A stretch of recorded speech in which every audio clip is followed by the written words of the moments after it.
Good evening, Ms. Wedderburn. Good evening, everyone. Good evening, Ms. Granville. My apologies. I was having technology issues. Big surprise. Ms. Granville, I've checked the chat. We have about 25 participants, but I don't see the full measure of what would be our quorum. Can we give everybody a couple of minutes to get, give people more of an opportunity to join? Not a problem. Okay. And forgive me, guys, I'm going to go off camera for a moment.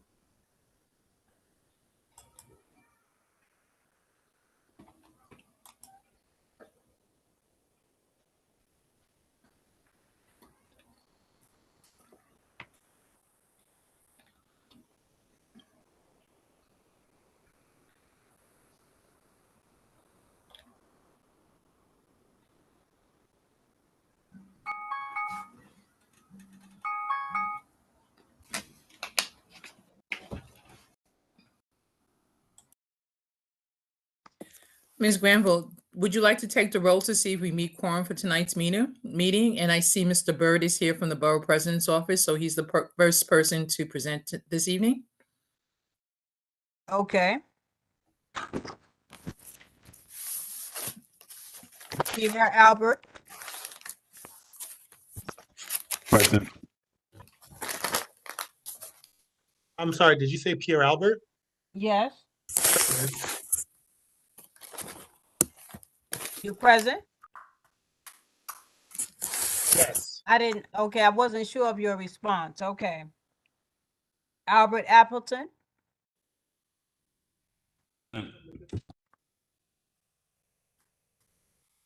Lisa Atkinson.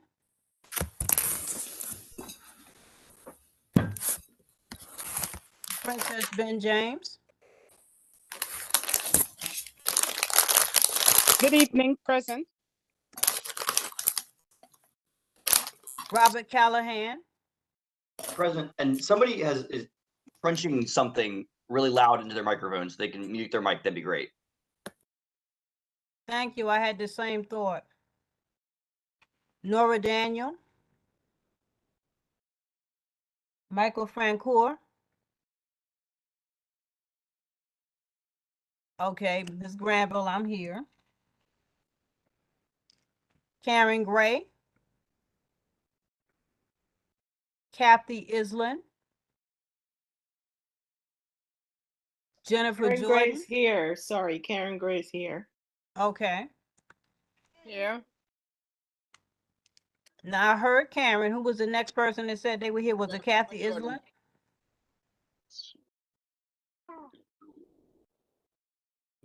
Jennifer Jordan. Here.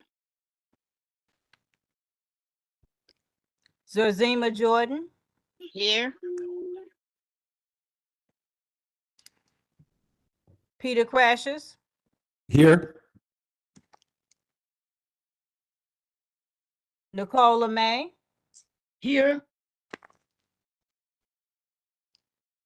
Francis Langley. Dr. Sarah Lazor. Kwazi Menza. Mimi Mitchell. I'm here, and Dr. Lazor is on her way. Okay. Sierra Ortiz. Robert Puka. Sierra Ortiz Joyner present. Okay. Robert Puka. Jack Robinson. Here. Kim Robinson. Present. Mark Thurton. Ethel Tyus. Mark Thurton is here. Did you get me, please? Yes, I did. Thank you, Mark. You're welcome. Gib Vaconi, Sharon Wedderburn, of course, Here. Elaine Weinstein, Present. and Deborah Young. Now, I missed Langley, and did somebody, you told me Dr. Lazur is on her way? And Quasi Menza, I didn't hear anything from him. Is Nora Daniel present?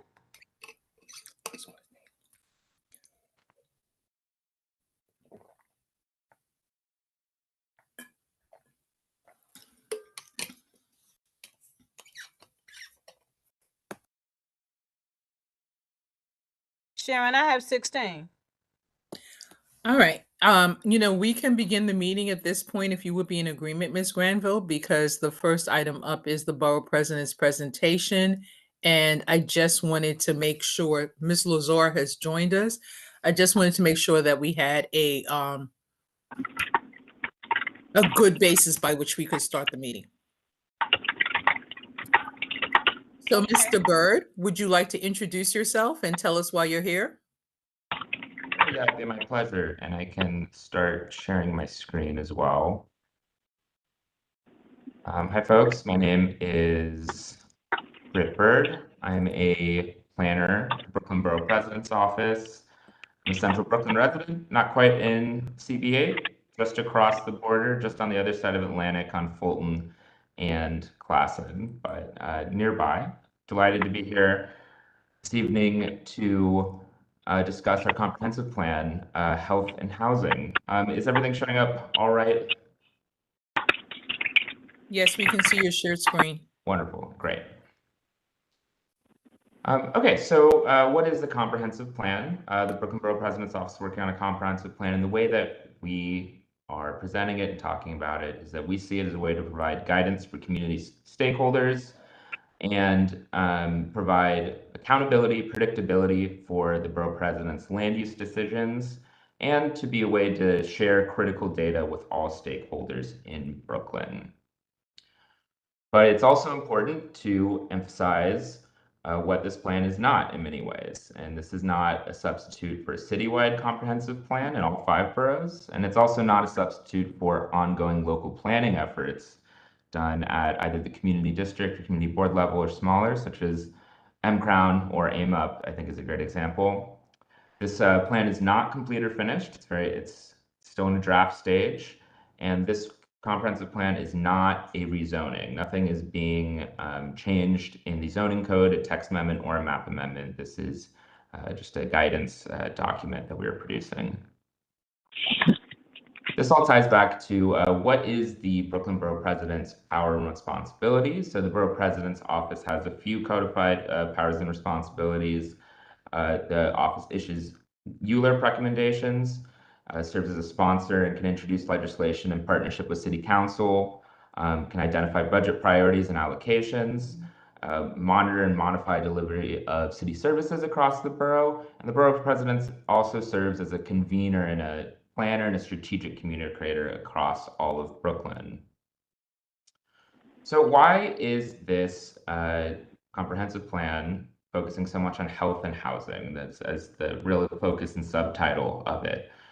This comprehensive plan is motivated by the stark disparities that we see in health outcomes across the borough. The map on the right shows one such stark disparity, which the life expectancy across Brooklyn can vary by 20 years, depending where you are in the borough. In lots of parts of the borough, the average life expectancy is 10 years less than the New York City average of about 81 years. In some parts of the borough, it's 10 years more. So we think that this comprehensive plan is an opportunity to coalesce around a future land use framework for Brooklyn and really focusing on improving public health outcomes.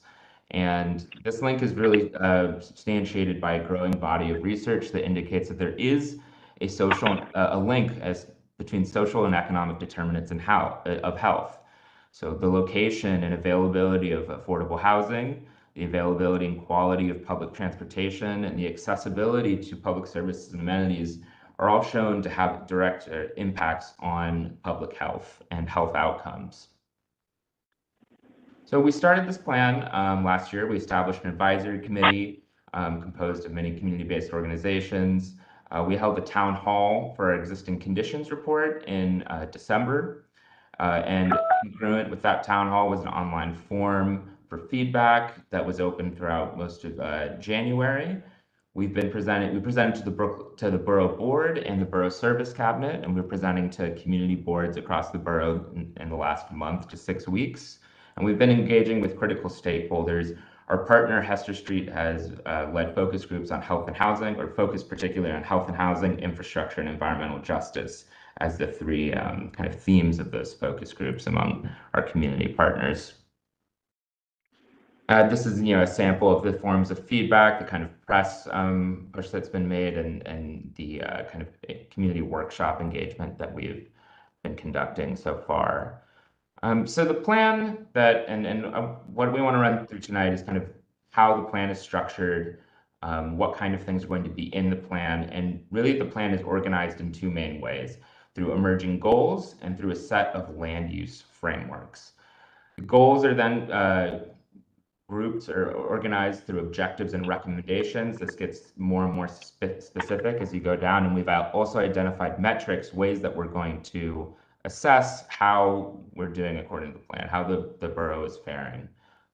So first, tonight, we don't have enough time to go through every plan because we've identified every goal, I should say. We've identified 7 emerging goals across the borough, ranging from environment, the economy, to accessibility. So tonight, I'm going to run through an example of how a goal is packaged in the plan, and our draft recommendations are live online. We have a survey that I will share with everyone, and definitely encourage feedback. So an example of how a goal is structured at the plan is as follows. The first goal that we're going through is environment or environmental conditions. So we've identified that in this plan, we want to reduce hazardous environmental conditions, including those exacerbated by climate change, that affect the most vulnerable Brooklynites. And within this goal, we've identified several objectives. One of these objectives is protecting the vulnerable populations in Brooklyn from high heat.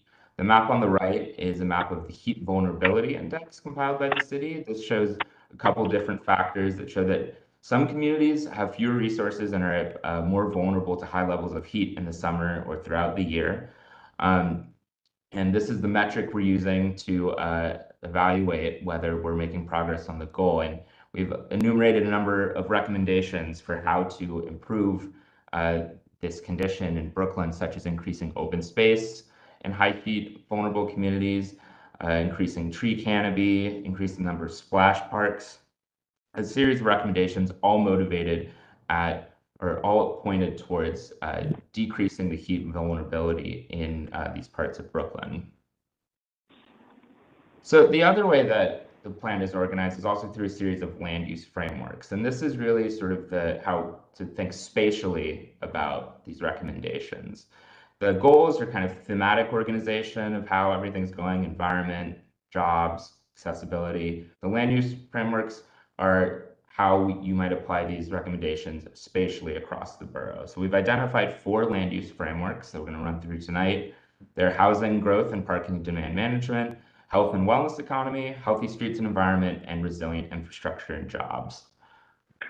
So each goal can apply across several different land use frameworks. So you can see, for example, in the goal that we just went through, the environmental conditions, there's 4 recommendations in environmental conditions, and these will apply across different land use frameworks, a way to think about the city. And then you can see, conversely, that a land use framework will be pulling recommendations across several different goals. So it's really just 2 different ways of approaching kind of the same kind of content in the plan, whether you want to think in a more spatially organized way or a thematic organized way. So the first land use framework is housing growth and parking demand management. This is a land use framework that's looking to facilitate fair share housing growth, transportation-oriented development, and less congested streets. And the thing motivating kind of this framework is disparities in housing production in the last 10 to 15 years and the vehicle miles traveled across the borough. These are the key sort of metrics of things guiding the recommendations in this part of Brooklyn. Fair share housing growth is responding to the fact that, as we know, Brooklyn's been seeing a lot of development recently, but it has not been equal in all parts of the borough. This map on the right shows new residential units built between 2010 and 2020, and one pattern rises to the top very quickly on this map, which is that northern and central Brooklyn have seen an enormous amount of housing growth, while other parts of the borough have seen much less housing growth. The colors underneath the bubbles, the blue colors, are reflecting the amount of population change that happened over the same time. No part of Brooklyn shrunk between 2010 and 2020. Everywhere grew, and although northern and central Brooklyn grew by the most, or built the most housing and saw the most development, it also saw the largest increase in population. So fair share housing growth is really looking at encouraging housing construction, especially in community districts in the borough where housing production has not kept pace with growth over the last decade. And within that framework of wanting to encourage fair share housing production, I think we're also looking at turning transit-oriented development, which is not to say that housing won't be built the exact same way over every part of the borough, but really focusing and encouraging housing growth within a half mile of existing and proposed mass transit, whether that's a subway, the select bus service, or the proposed Interborough Express rail line. And then parking demand management is another key part of how we manage the limited amount of space on our city streets and our public realm. Because the fact of the matter is that the city is growing, Brooklyn is growing, and we're not creating new on-street parking. So the key to this is encouraging folks to utilize mass transit rather than private vehicles, but also recognizing that you can't get or expect folks out of private vehicles if the city is not providing convenient alternatives. Part of that approach or solution, I think, could be concentrating development along transit lines, which helps reduce the demand for new vehicles and parking in the first place. And there's also a whole suite of strategies geared towards parking demand management. This is a list of strategies that comes from the New York Metropolitan Transportation Council, also known as NIMTIC, which is our local MPO. A variety of different strategies, including residential parking permits, increased wayfinding for off-street parking can be used to help rationalize and make the on-street parking experience less cumbersome and make our streets a more enjoyable place to be. The next framework is the health and wellness economy. This is a land use framework that's looking at facilitating better health outcomes in the borough, reduced barriers to healthcare, and stronger community services.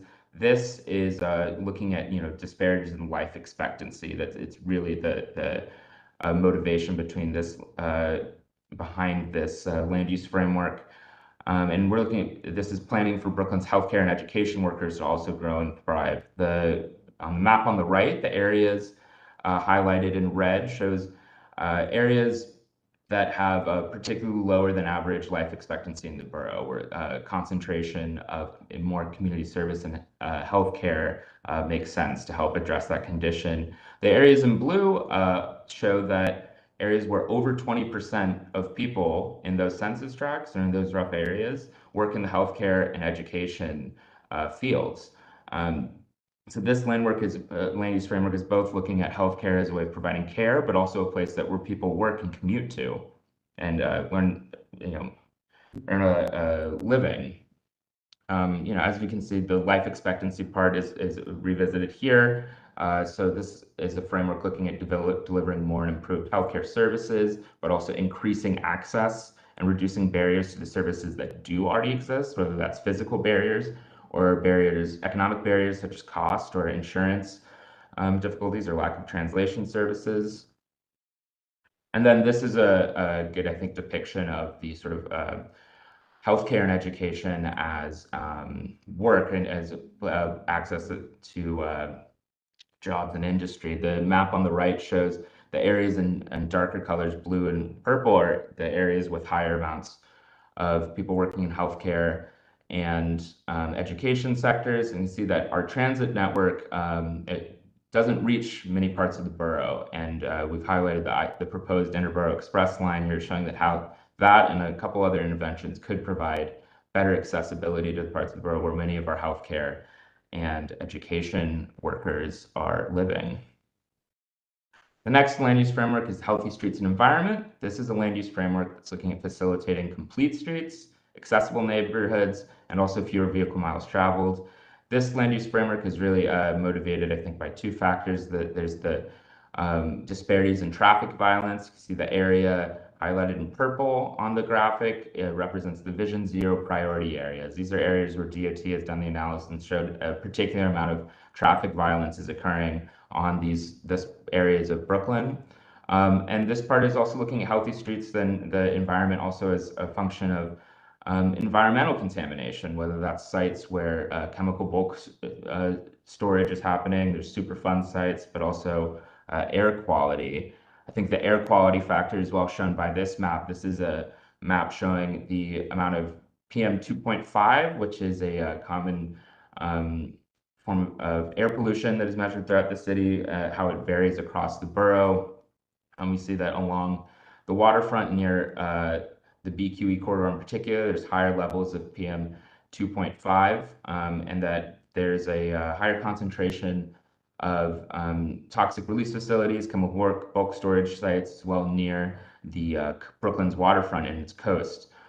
So this is land use framework also looking at mitigating and remediating these sites in the near future.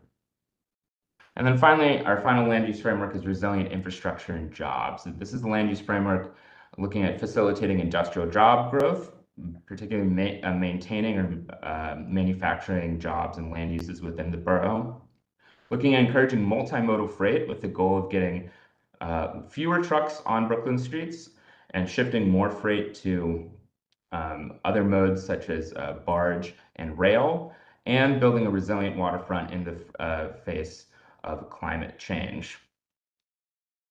This the jobs portion is also very much connected to competitive advantage actually that New York has. New York, due to the shallow coast off of or the shallow shelf off of our coast, has a competitive advantage in the wind energy economy, where it's cheaper and relatively cheaper and easier to build offshore wind in New York. And there's been a couple of developments that are in the works of happening. And Brooklyn's waterfront can play a key role in the supply chain for that new renewable energy, providing quality union jobs along the waterfront across the Brooklyn waterfront and across New York. This also connects to facilitating more multimodal freight, as I mentioned earlier, and encouraging the completion and development of the Army Corps Harbor and Tributary Study, also known as HATS, which is looking at building out some key important features at protecting our harbors, such as storm surge gates and tidal gates on the way to Jamaica Bay, but also in Red Hook and Newtown Creek. Then we can look at a couple key projects and examples of across the borough to see how a couple of big major projects span across several of these goals. So one of these is the Interborough Express, the proposed new rail line by the MTA that would connect Brooklyn and Queens. You can see that the IBX, I think, is a good example where it achieves multiple health goals identified in the plan, where it can encourage healthy living by providing more transit opportunities to the part of Brooklyn that that are currently in transit deserts. The IBX can facilitate or help reduce commute times, reduce car traffic, and improve air quality and access to opportunity across Brooklyn, and can finally encourage residential growth, mass transit redundancy, and connection between waterborne and rail freight movements along this corridor. So right now, we're still part of our community engagement process. We're in phase 2 as identified in this graph. We're gathering feedback, having community conversations with community boards, with community groups. Part of that is soliciting feedback, which we have a survey live at this link, bit.ly Brooklyn Plan Survey, is where all of our draft recommendations are. If you follow that link, you'll be able to go and select by goal and review each recommendation and provide feedback. Like I said earlier, tonight we only just ran through one goal. If we ran through all 7, I think this would be a 2-hour presentation, and I don't know if anyone wants to listen to 2 hours, but all of the recommendations are available on the survey, and you can choose how many goals or themes you kind of want to respond to. So it's not all or nothing. Definitely encouraging folks to fill out the survey, check it out, spread it among your networks, your friends, your neighbors. And we are also hosting a workshop next week on May 18th to go over these recommendations and have more conversations at Borough Hall May 18th. And look forward to seeing many of you there if you can make it. And with that, I will happily open it up to questions.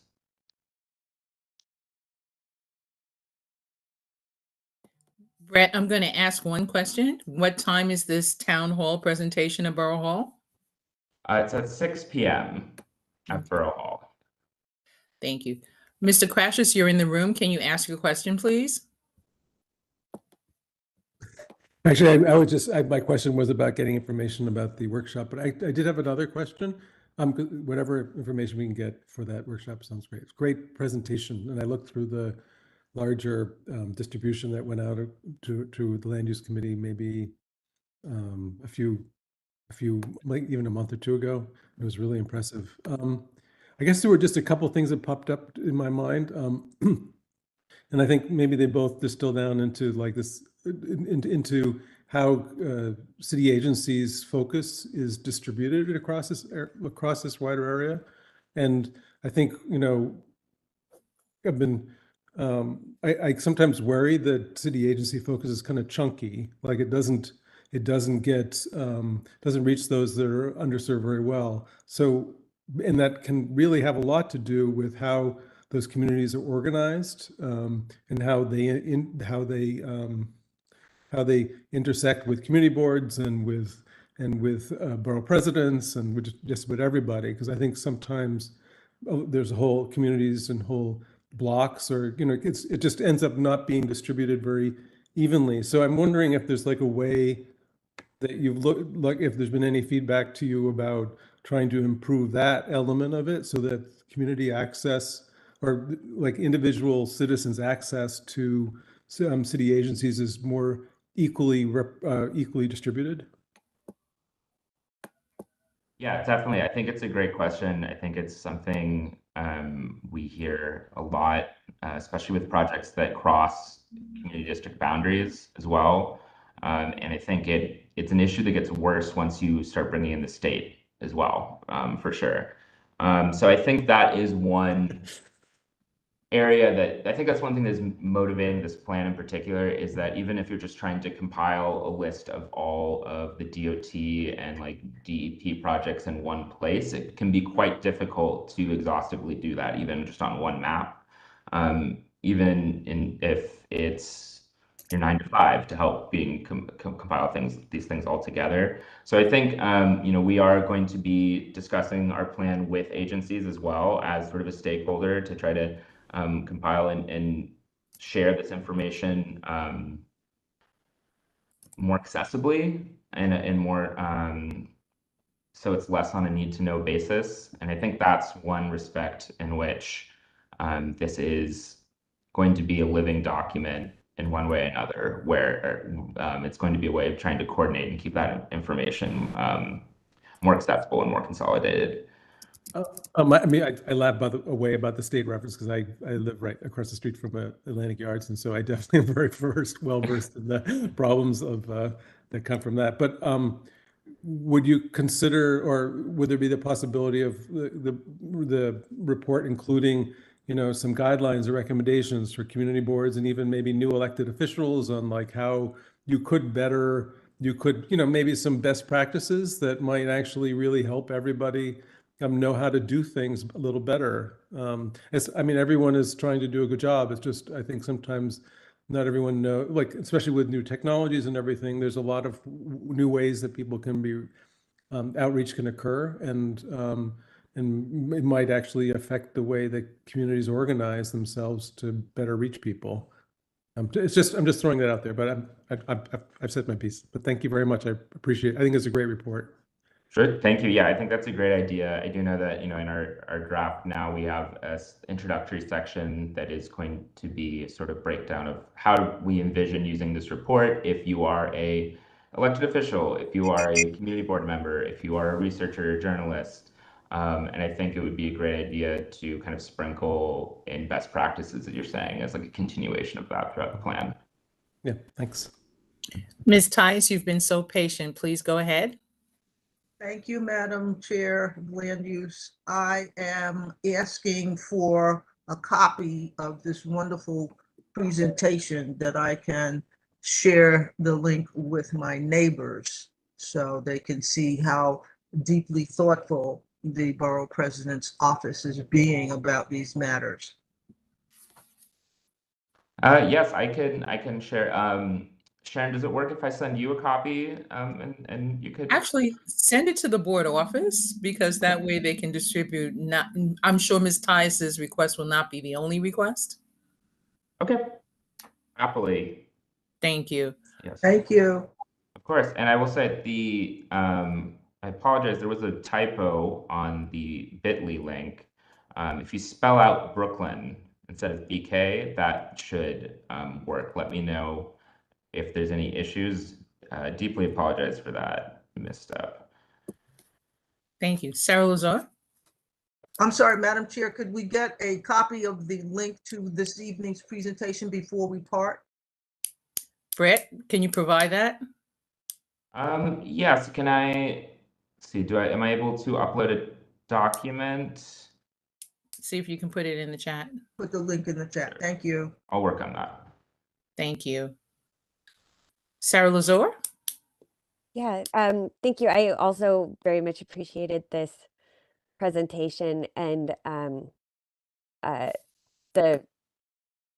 think I was not sure what to think of healthcare as an angle from which to look at, but it's also really important. And I guess from these maps, something that stands out is how much, the healthcare access and outcomes, et cetera, it also overlaps with poverty and with, the cost of living going up, the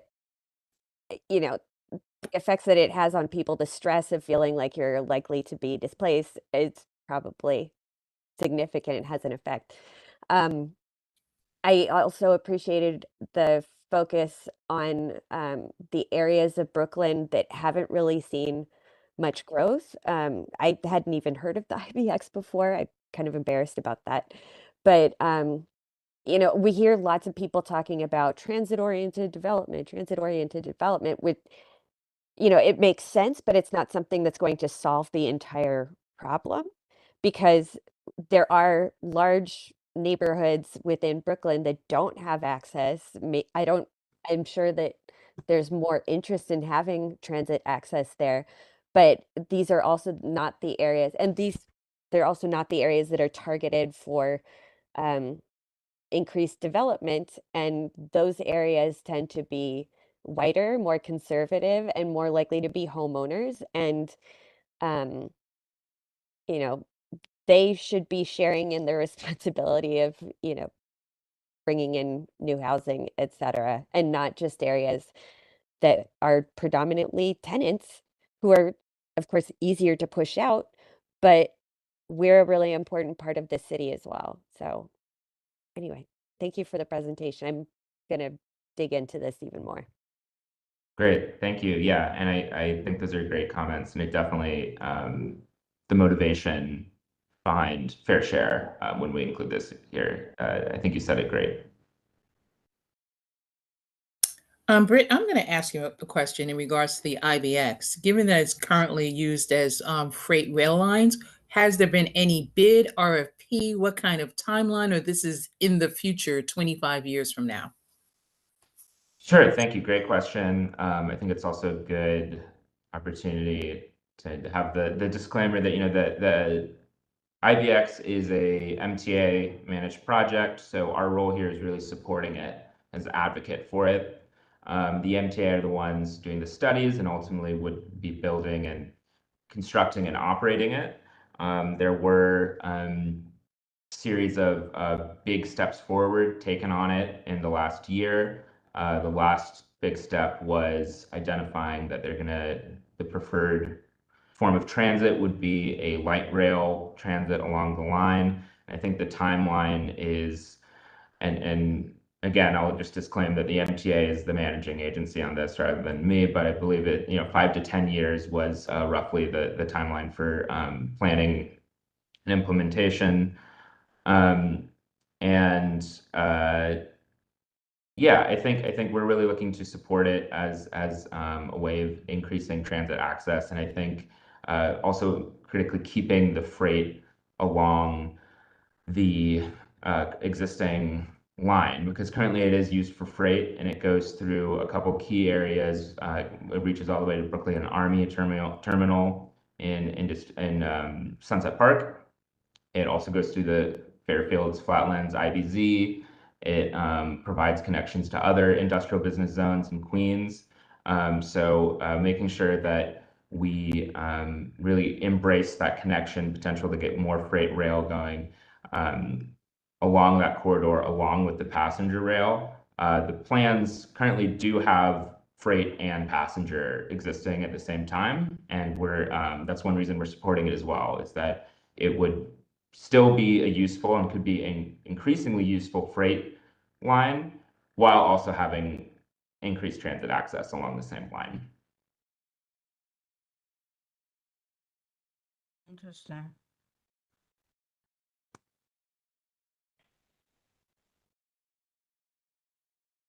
Madam Chair.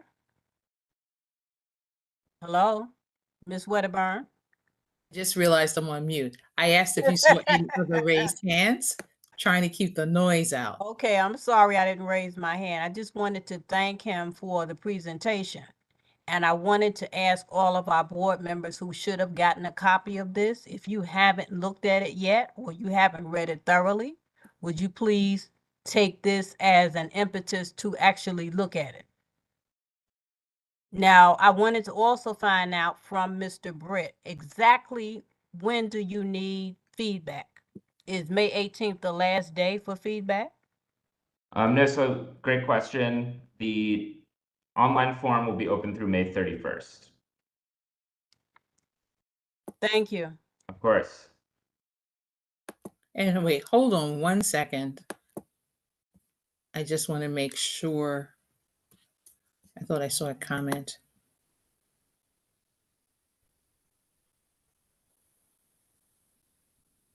Okay, no, it looks like we're good. So this is your last opportunity to ask questions of Mr. Byrd in this session. Going once. And you can make an audio signal, please. Don't just put it in the chat. Going. I'm raising my hand, Chair Wedderburn. Go This is ahead, Ms. Sophia Ortiz joining. Thank you. I just wanted to mention that I saw that the presentation mentioned parking, and we're all well aware that we obviously can't create new parking, but I was glad to see that it was mentioned, because oftentimes we find that motorists don't often get mentioned in regards to parking. And I see that there were some bullets on the slide of some potential ideas. How serious are those potential ideas? I saw a residential parking. Is that something that we will be able to see in the future? Yeah, I think all the ideas are serious in terms of our advocacy. I think residential parking permits is one thing we're excited about to advocate for. Ultimately, I think the state and Albany is required to authorize that. So that's another example of something where our role is really advocating for that. But I think residential parking permits is something we are currentently advocating for as part of this. I think it fits our parking goals well for a few reasons. I think it helps prioritize space on the street for residents of an area. I think it helps cut down on kind of the experience of people rounding the block for hours and hours looking to try to hit the jackpot of a free parking spot, when there's no longer that possibility of getting the $0 free parking spot on a residential side street. Studies have shown that it really reduces the amount of traffic on streets within cities. And I think it also is a way to kind of rationalize the way our streets are working. So that is one idea we are, is a serious idea within the plan. And that's one thing that fits into our sort of advocacy role. Are there any particular communities that are being looked at all communities obviously have a problem with the lack of parking, but are there any communities that are really being looked at as like a model?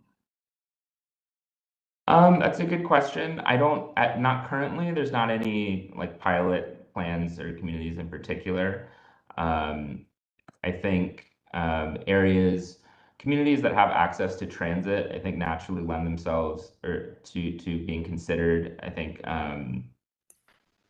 first for residential parking permits, which I think would apply to much of central Brooklyn. But in terms of specificity or plans that are being drafted, no, there's not currently any areas identified as pilots as of yet. Thank you. Mr. Thurton, I see that your hand is raised. Thank you. This is a presentation by the borough's office. Is the mayor going to be putting out his own plan? And do you need a support from the mayor to even, take it to another step? So I will refer you happily to the mayor's office for, their plan. I know the mayor's office is releasing lots of plans. There's a Plan NYC update that was sent out recently. But in terms of needing, this isn't a piece of legislation or a zoning amendment or a text amendment. So in terms of getting approvals or anything, there isn't a formal need for the mayor to sign on. This is, though, kind of a document where we are outlining our priorities and trying to coordinate elected officials, community boards, community-based organizations towards shared goals for Brooklyn. So in that sense, yes, the getting support and buy-in from the mayor's office towards these goals and moving towards comprehensive planning for the city is something we would welcome.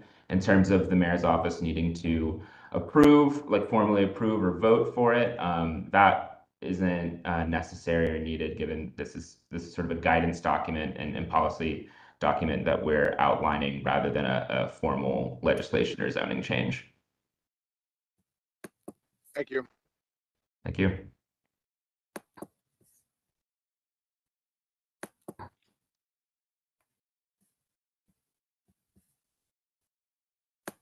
Just checking. Deb Young. Yes, okay. First of all, I'm sorry that I came in late, so I might have missed this part, and if I do, please forgive me for asking about it again. I'm wondering in the plans, is there anything included to address or to minimize the loss of open space, the loss of sunlight, the potential for many of us being thrust into heat islands? We are experiencing that in certain parts of Brooklyn, and I just wonder if the plan includes any measures to kind of try to protect our quality of life. Many of us has lost a lot of sun in the front of our homes, in the back of our homes, with all of the buildings that's going on. Yes, it's a great question. Absolutely, this is a big part of our plan, both in terms of active living, one of the goals that we identified, in terms of health.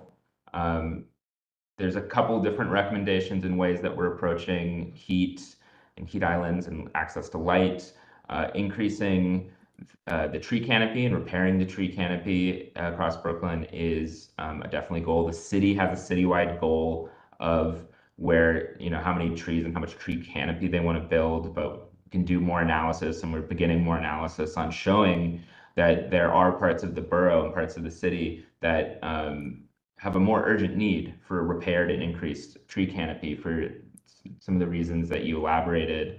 It's also about connecting and improving access to both passive and active recreation spaces. So that's places where it's a open park with kind of soft permeable surfaces where people go to relax, but also places for people to swim or to play basketball or have more splash parks equitably spread around the borough.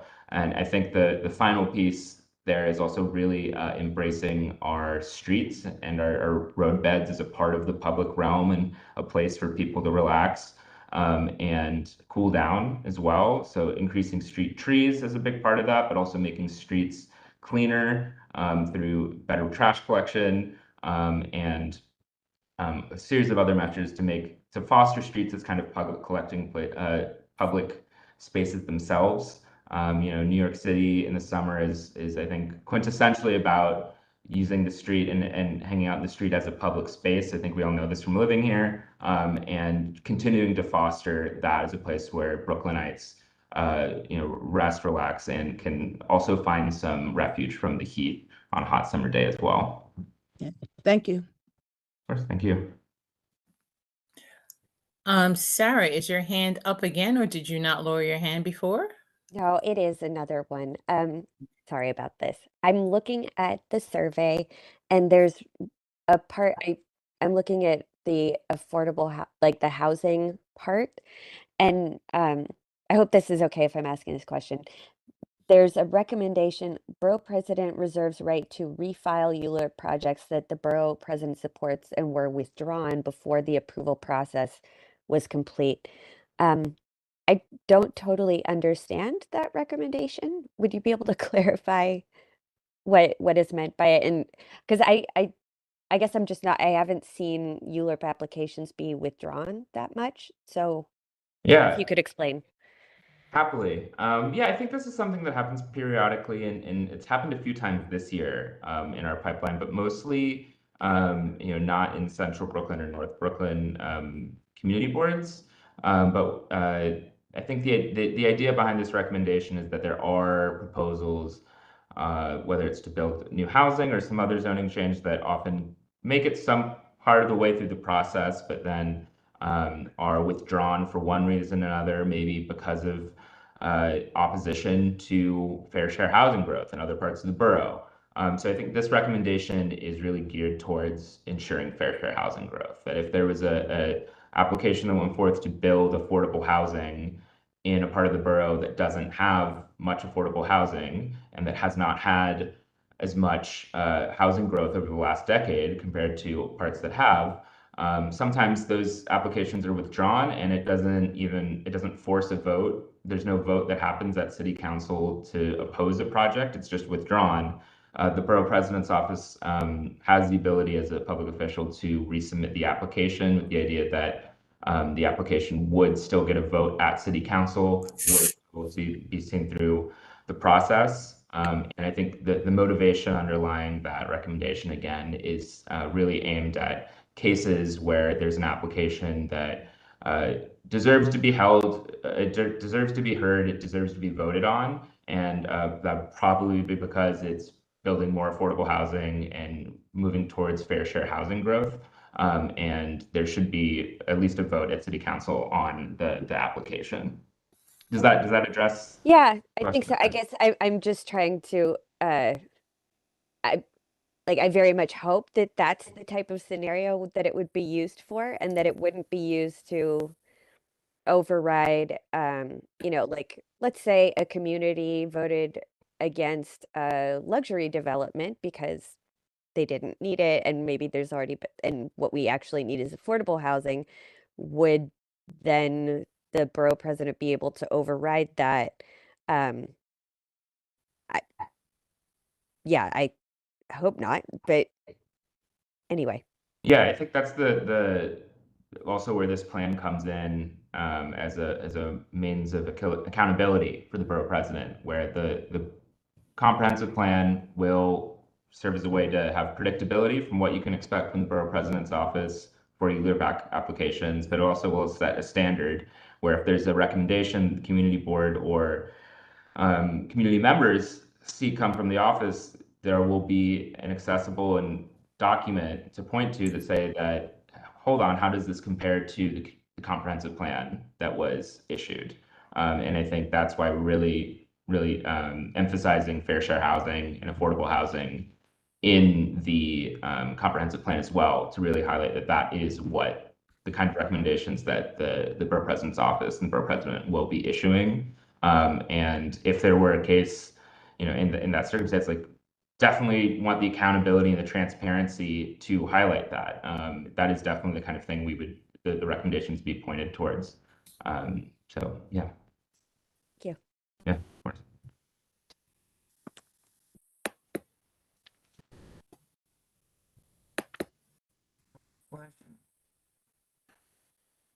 Okay, Mr. Byrd, I'm going to count down one more time. Any more questions for Mr. Byrd?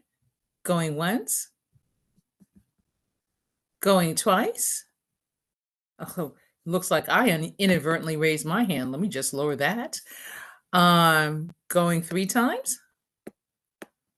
Okay, Mr. Byrd, thank you so much for this presentation, and thank you for agreeing to provide the slides from today's presentation, as well as agreeing to email the entire plan to the community board for distribution. Definitely, yes. I will email the slides to the district manager. It proved to be a bit too much to drop it in the chat here, but we'll email and happy to hear more from everyone at the town hall or on the survey. Thank you. Thank you so much.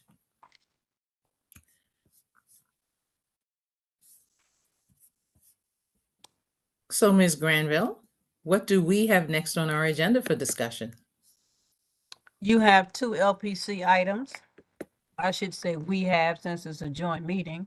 That's why I said we. One for 155 Underhill and the other one for 120 Kingston Avenue. Okay, so is the presenter available for 155 Underhill Avenue? Yes. All right, tell me who you are. Hi, this is Hormaz Batliboy. I'm an architect with Batliboy Studio. I'm here for 155 Underhill Avenue. I have my colleagues on the call, as well as the homeowner as well. Thank you. And you are presenting on behalf of the homeowner? Yes. Let's get to it. All right, I will share my screen. Give me a second.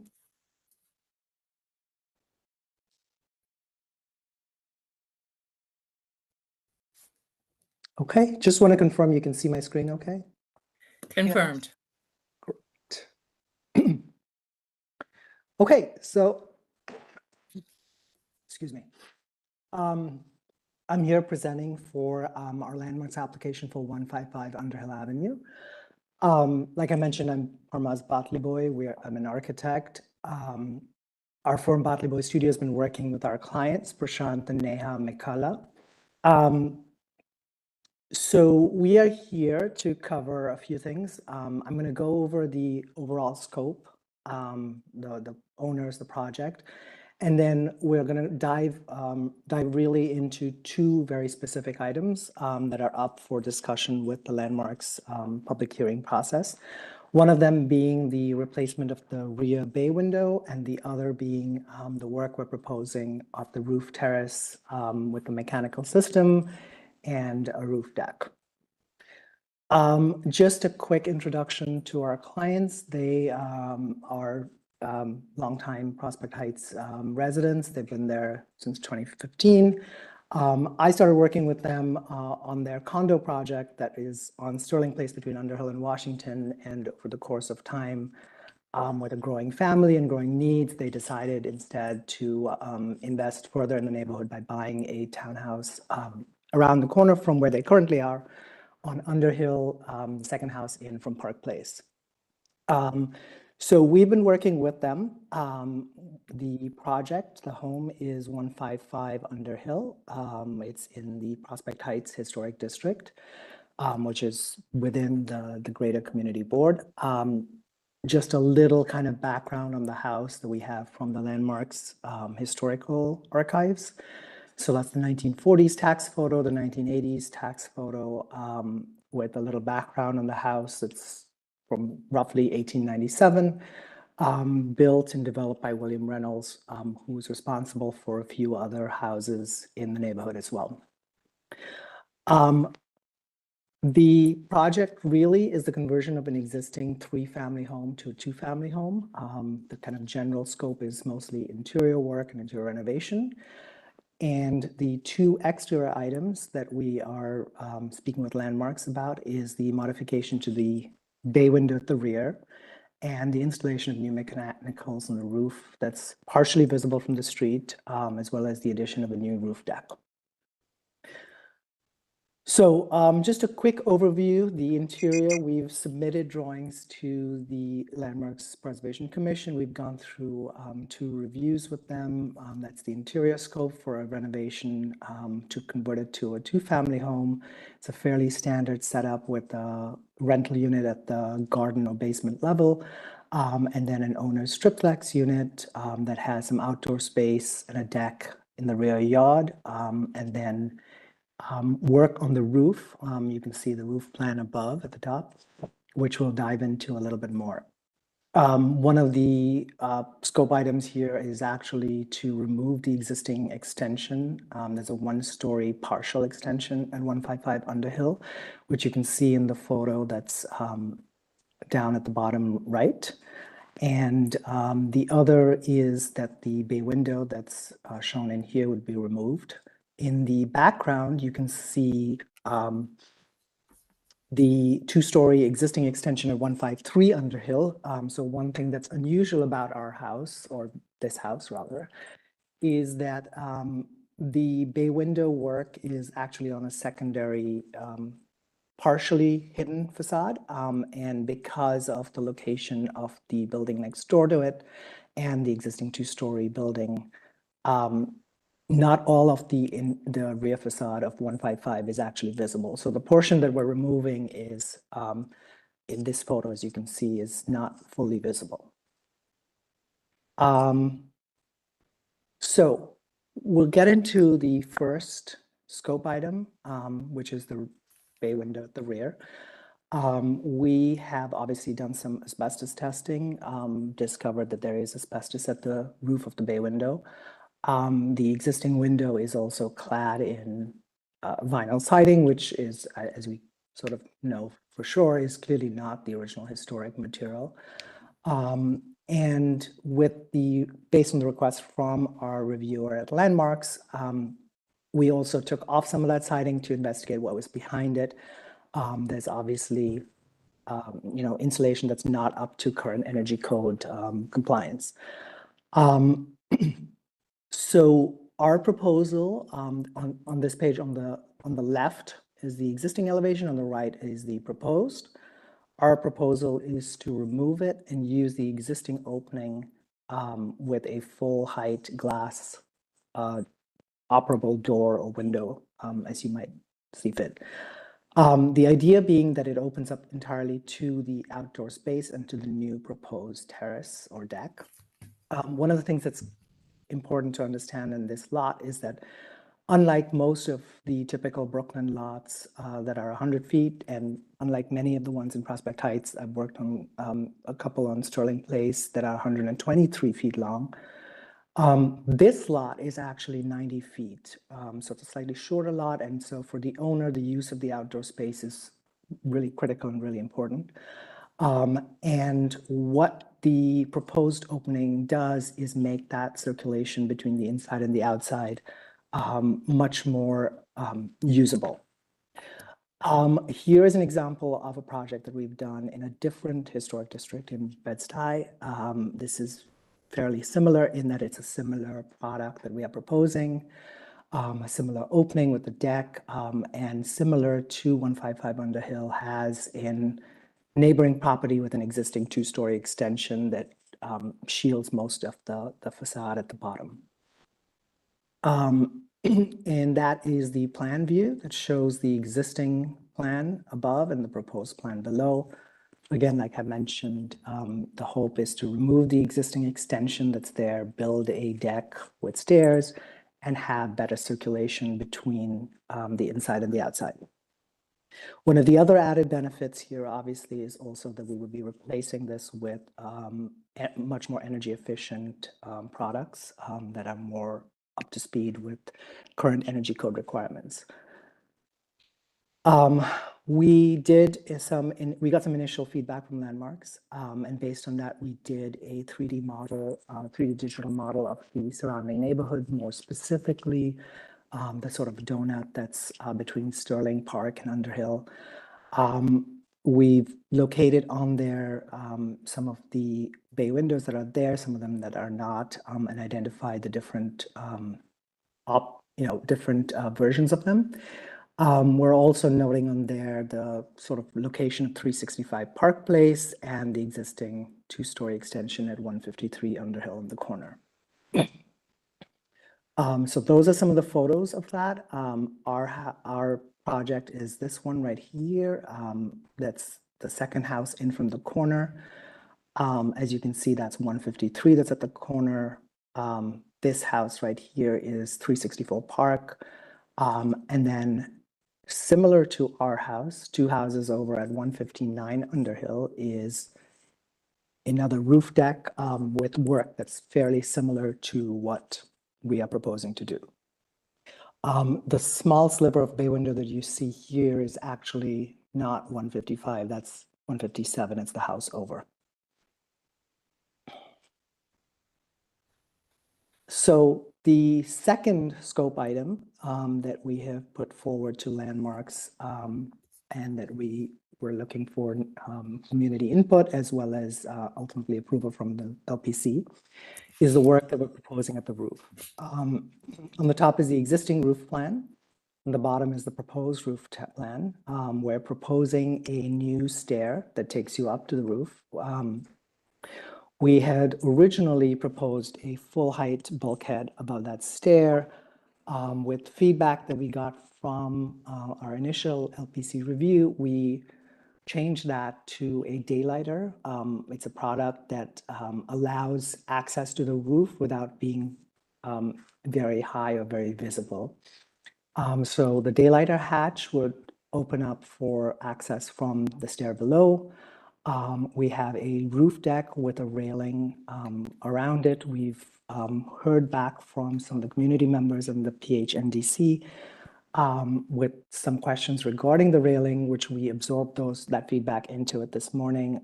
So we would also be providing a gate there to allow for compliance with fire code and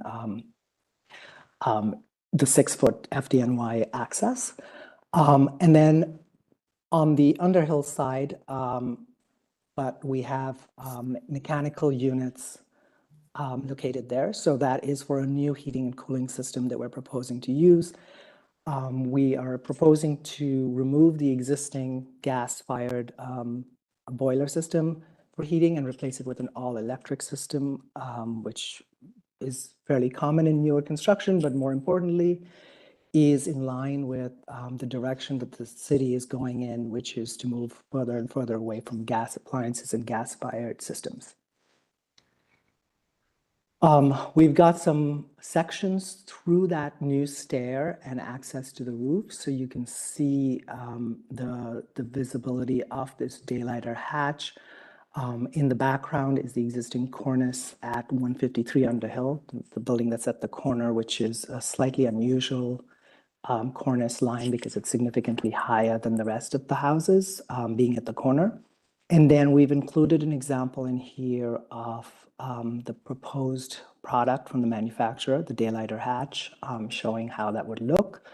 It is obviously a product that works, is code compliant, has been used, in fact, on the house 2 doors down at 159 Underhill. Based on the feedback we got from the Landmarks review, we did a roof mock-up. The owner hired a contractor to construct a roof mock-up.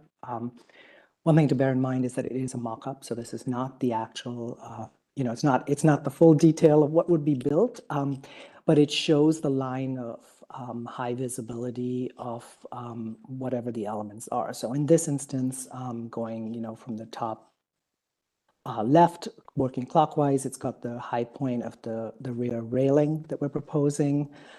We have the outline of the daylighter hatch that we're proposing, and then we have some stand-in sort of framework to show the mechanical units that's on the Underhill side. I'll go back and just say one more thing, which is that because we're doing this with just sort of 2x4 framing and an orange mesh, obviously there are some elements such as the mechanical units that you're seeing the framework of it, but you're also seeing through them to what's behind. We had included some photos. So the two on the left are photos from Underhill. There's less or to almost no visibility. That's less of a concern on Underhill. However, there is concern from landmarks and the visibility from the Park Place side, which is directly a result of us being two houses in from the corner.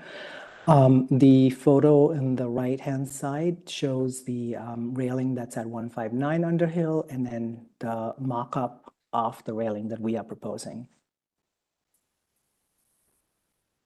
There are some more photos that we've included in here. The more detailed photos of the mock-up that was built on the roof of 155. We're also including photos of 364 Park Place that has a similar railing. There is a photo, obviously, of 153 Underhill with the higher cornice line at the corner.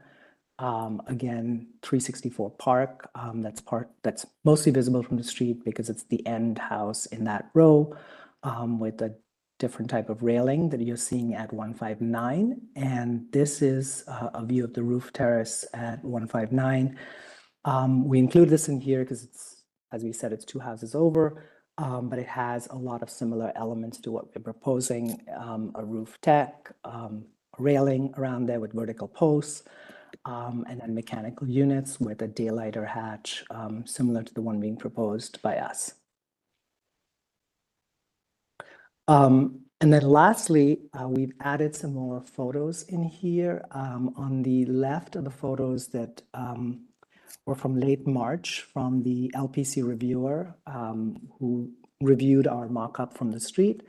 We've been in conversation with him since then.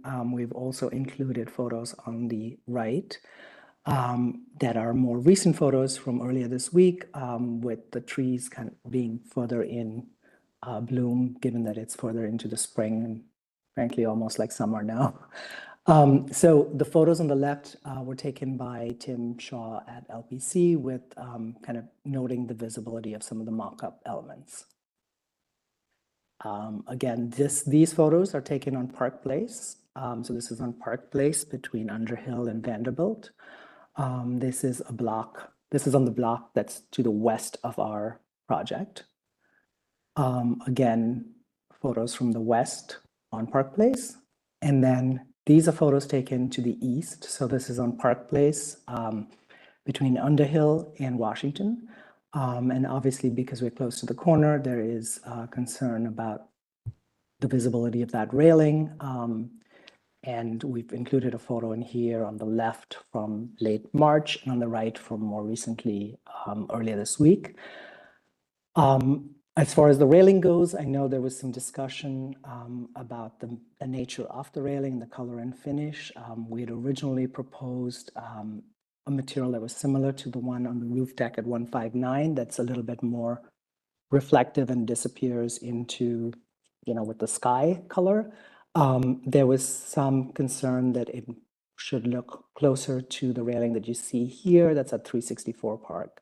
And we are obviously open to that conversation and feedback that we expect we'll get into as we move forward with Landmark's public hearing. So that's pretty much the last slide, and I'll stop right there. Thank you so much for having us.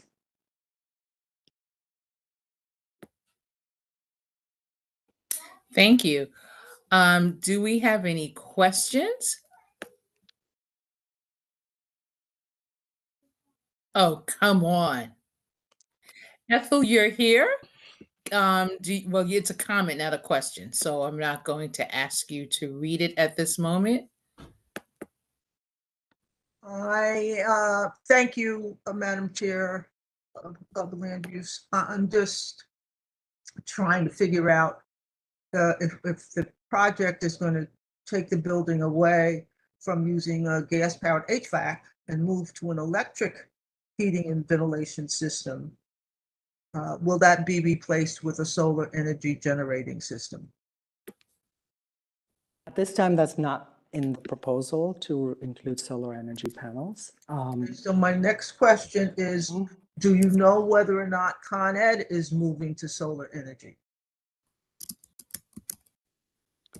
I'm sorry, specifically for our project or in general? Or, no, Con Ed is it supplies Brooklyn, because the reason why we're getting tax credits and reduced and state support for moving to SEGs is because Con Ed is saying they need to increase the size of their generating system in Brooklyn. So there's that. So if you don't have an answer, I understand, but I do see comments that Prospect Heights should and likely does have some helpful comments and recommendations for this project, which is in Prospect Heights. Thank you. Thank you, Ethel. I'm going to take the prerogative, since there have been queries as to whether or not PHNDC had offered a letter, but what we do know is that they met last night and they have some opinions. And I did see Mary here earlier. Mary, are you available to share some of your thoughts with the assembled body? Yeah, I'm here.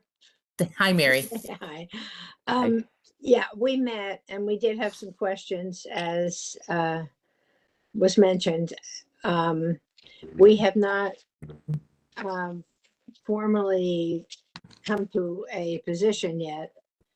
So we have, I mean, at this point, I don't really have any comment. We've had some concerns about the railing, and but we will come, we will, I can't commit because the committee has not formally put together our position, but we will do so. And I don't, we don't have any further questions at this point. Thank you, Mary. So the members of the Land Use Committee have had the opportunity to listen to this presentation. Do you have any questions and queries based upon what you've heard or observed? I think there's seem to be some hands I raised. see a few hands that have just flown up. Okay, so we're going to start with Ms. Granville, go to Ms. Gray, and then Sarah Lazar will be the third person. Go ahead, Ms. Granville. I just wanted to know if the neighbors had been notified prior to this hearing. Yes, they have. We sent them a notification a week in advance of the meeting. The original meeting was actually last Thursday, I believe on the 4th. So we notified them a week in advance of the 4th. And then because it was shifted to today, we re-notified them of the change of meeting. The neighbors that were notified were the ones immediately adjacent to 155. So that was 153, 157, and 364 Park for both the upstairs and downstairs entrances at the stoop. Thank you for your response. Ms. Gray? Sure. Karen Gray? Hi, sorry, I was on mute. Is that the building where you currently have boarded up that you're working on? You've been working on for a while? No, this is not. The home, the building is currently occupied and it's rented. Wow. The building is not boarded up. Okay, because I know there's one right there on the block, so but that's boarded, it's been renovated. So okay, got it. Thanks. Sure. Sarah Lazar? I can't remember the exact term that you use for them, but is it mechanical units or electrical units that are up on the top? From your diagram, it doesn't look like they're visible from the street, but I guess just, as somebody who wants to learn more about how things work, and if this is a new thing, I guess I'm used to mechanical units, et cetera, or HVAC units, heating things usually being in the basement of these Brooklyn brownstones. And so is the thing that you're describing, is that something that by necessity must be on the roof? And is this the kind of thing that we're likely to see a lot in the future on this committee? What we're proposing is not any different than what you see on a lot of brownstones. They're often referred to as the exterior or outdoor condensers. So what you're seeing on the roof are the outdoor condenser units. That's part of a bigger mechanical system that connects to an indoor condenser that's in the basement or cellar. So the outdoor condenser units that we're showing on the roof essentially get fresh air and are piped down to the indoor condensers. Oh, okay. Thank you for Sorry, explaining that. No problem. Does that make sense? Yeah, I think so. I think that the explanation of what those things were was it went so fast that I just missed it. Got it. But I No appreciate the explanation. You're welcome. I'm sorry. No other questions? Surprise. Not seeing any raised hands. Am I missing something? Is someone that has a question? Okay, no questions. Okay. Well, thank you very much for hearing us out and reviewing the material we sent. All right, but hold on. Someone from the committee is going to make a motion Oh, okay. and vote on this item. Madam Chair, may I recommend that we defer to PHNDC when they do schedule a meeting and provide their recommendation to the committee, possibly at the next meeting. Ms. Schufert, is that workable for PHNDC? Sure. It might be workable for PHNDC, but remember we have our board meeting tomorrow, and this item comes before LPC. Please correct me if I'm wrong, on the 23rd? No, it comes before LPC on the June 6th. Okay. Oh, okay. So it will be on the agenda for tomorrow's full community board meeting, and then it's on the agenda for the June 6th LPC meeting. So in other words, guys, I just want you to know that the calendaring of this will be prior to our next community board meeting, which means that we would have to make a recommendation at tomorrow's meeting. I see your hand, Ethel. Is this the same query? And No, in a way it is. I would move that we support the project plan on condition that they explore a SEGS for the HVAC. Otherwise, we're not reducing any pollution at all. And I think that was the purpose of the city requiring new systems move to renewable energy sources. So I move we support on condition that they investigate and plan to move to a SEGS for the HVAC power.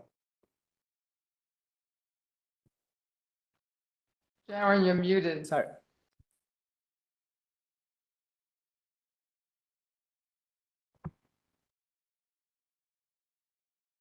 I need a second. Kim Robinson, second.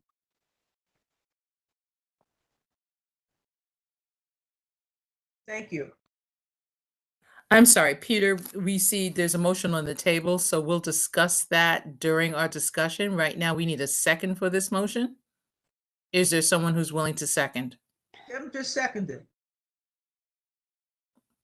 Okay, so Sarah doesn't understand the motion. Ethel, would you be so kind as to repeat the motion? I'm recommending, I'm motioning that we support the project on condition that they explore moving the HVAC. Ethel, if you're speaking, I think you're on mute.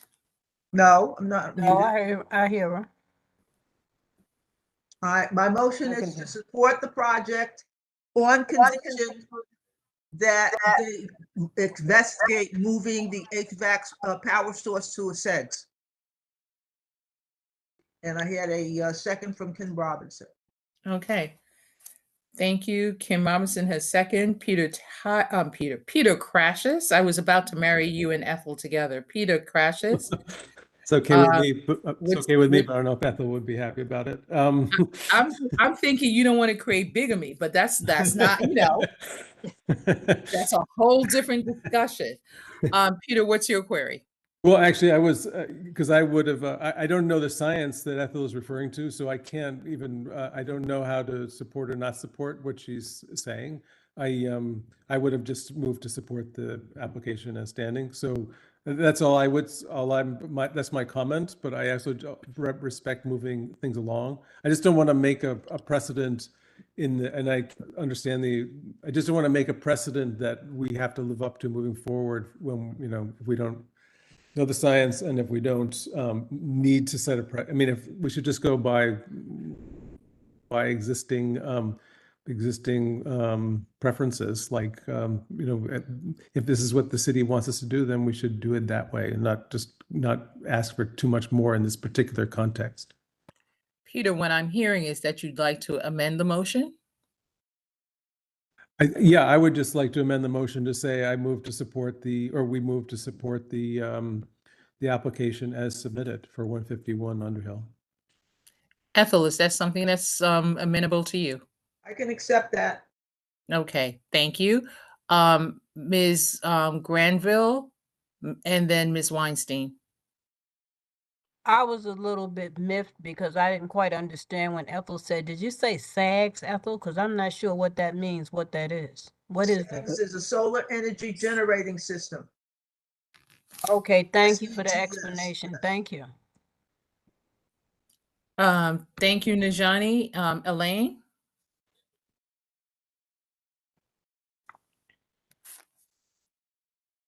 I think she's muted. I see her saying something, but I can't hear it. You're muted. Forgive me. I was going to say something similar to what Peter said, only because ComEd may advise to use solar, but it's not a mandate at this point. It may happen moving forward, but now I know it's not a mandate. So although I respect what Ethel's saying, I think we have to go with the initial recommendations to approve this. That would be my second, without solar being part of the discussion. Thank you. Mr. Callahan? Just wanted to clarify whether the motion is counter to the recommendation from PHNDC to support the application unamended, or am I misreading PHNDC's letter? I don't believe that you're misreading PHNDC's letter. However, PHNDC has not formalized its recommendation, and we would hope that that would occur because the substance of our meetings to have something prepared for the general membership meeting. And we would look to have more clarity before the board submits a letter to LPC. May I ask, what is your concern? Just wanted to make sure that I had clarity when I'm voting on this motion. Thanks. Okay. So, if I were talking, my 5-year-old nephew's like, are we clear? You're good? Madam He's Chair, visiting, so he's always in my ear now. I accepted Peter Crassis's amendment, a friendly amendment. No condition, Okay. no condition. Okay. Ms. Ortiz-Joyner? I forgot to put my hand down. I totally agree with Mr. Crashes and Ms. Weinstein, but for educational purposes, what Ms. Tyus mentioned is it's great, but is it within our purview to ask for homeowners to do this? But I think it was answered, so I withdraw my question. Okay, sounds good. Ethel would be trying for you to restate your motion, and then I would ask Ms. Granville to call a vote, please. I move to support the project as presented. Nice and clean. And Ms. Robinson, I presume that you're willing to second this motion? Yes, Kim Robinson, second. Thank you, Kim. Ms. Granville, can you call a roll for this? Yes. And at any point, if you don't hear me, let me know. Yes, ma'am. Pierre Albert, Hey, did I hear him say something? I didn't hear him. voting yes. Okay, thank you. Albert Appleton, Yes. Lisa Atkinson, Yes. Princess Ben James, Princess Ben James, Robert Callahan, Yes. Nora Daniel, Michael Francheur has been excused for the evening. Nancy Granville, Najani Granville, yes. Karen Gray, Yes. Kathy Island,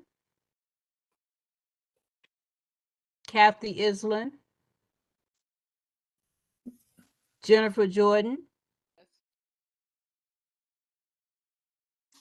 I'm not hearing Miss Jordan. Yes. Okay. Zerzima Jordan, Yes. Nicole LeMay, Yes. Peter, I'm sorry I had skipped over you. Peter Crashes, Yes. Francis Langley, Dr. Lazore, Yes. Quasi Menza, Mimi Mitchell, Yes. Pierre Ortiz, Yes. Robert Puka, Jack Robinson, Yes. Kim Robinson, Yes. Mark Thurton, Yes. Ethel Tyus, Yes. Gilbert Coney, Sharon Wedderburn, Yes. Elaine Weinstein, Yes. Deborah Young. Yes.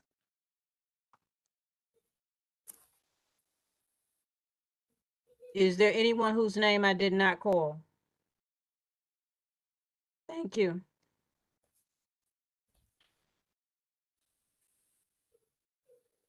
Najani, you have the tally?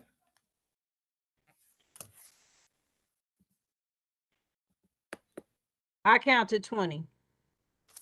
Okay. No abstentions and no nos, correct? Correct. All right, thank you.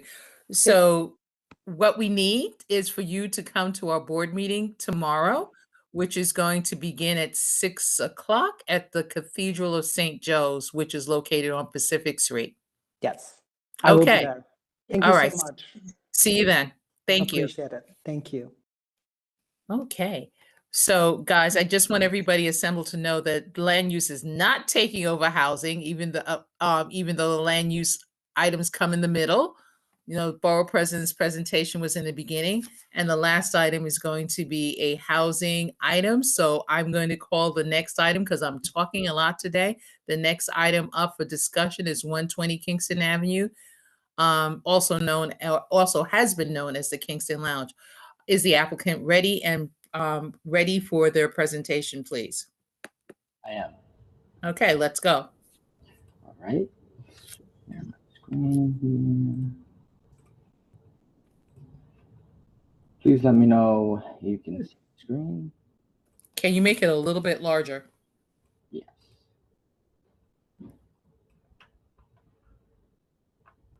Is that better? Okay. Okay. Okay. So good evening, members of Community Board 8. Thank you for taking the time to meet this evening. As some of you may remember, we have had the opportunity to present our previous design back on February 2nd. Since then, we've revised our proposal using the feedback from both members of the Community Board 8 and the Landmarks Preservation Commission to strengthen our redesign and sharpen our intentions, which we plan to present to you today. To really quickly reintroduce ourselves, my name is Minosha Oya. I'm the project manager at Kushner Studios and Design PC. On the team, we also have Valeria Abdulina, Kanal Pechal, and finally the architect of record, Mr. Adam Kushner, who is listening in as well. I'll be presenting on behalf of our clients our proposal for the exterior and interior renovation at 120 Kingston Avenue, Brooklyn, New York. I'd like to start off by reintroducing the zoning characteristics of our building, as it will serve as critical information to understand based on the feedback from our first presentation. So the property at 120 Kingston Avenue is currently a 3-story mixed-use building located at the intersection of Bergen Street, a predominantly residential street, and Kingston Avenue, where we can find a handful of mixed-use buildings having a commercial use at the first floor. Something we would like everyone to understand is that the property is currently designated in a zoning district R6. This means that a commercial use at the first floor is outside of our legal right and use per zoning. Please understand that we are working within what is legally allowed of us from a zoning perspective. There are a few implications that should be understood about this.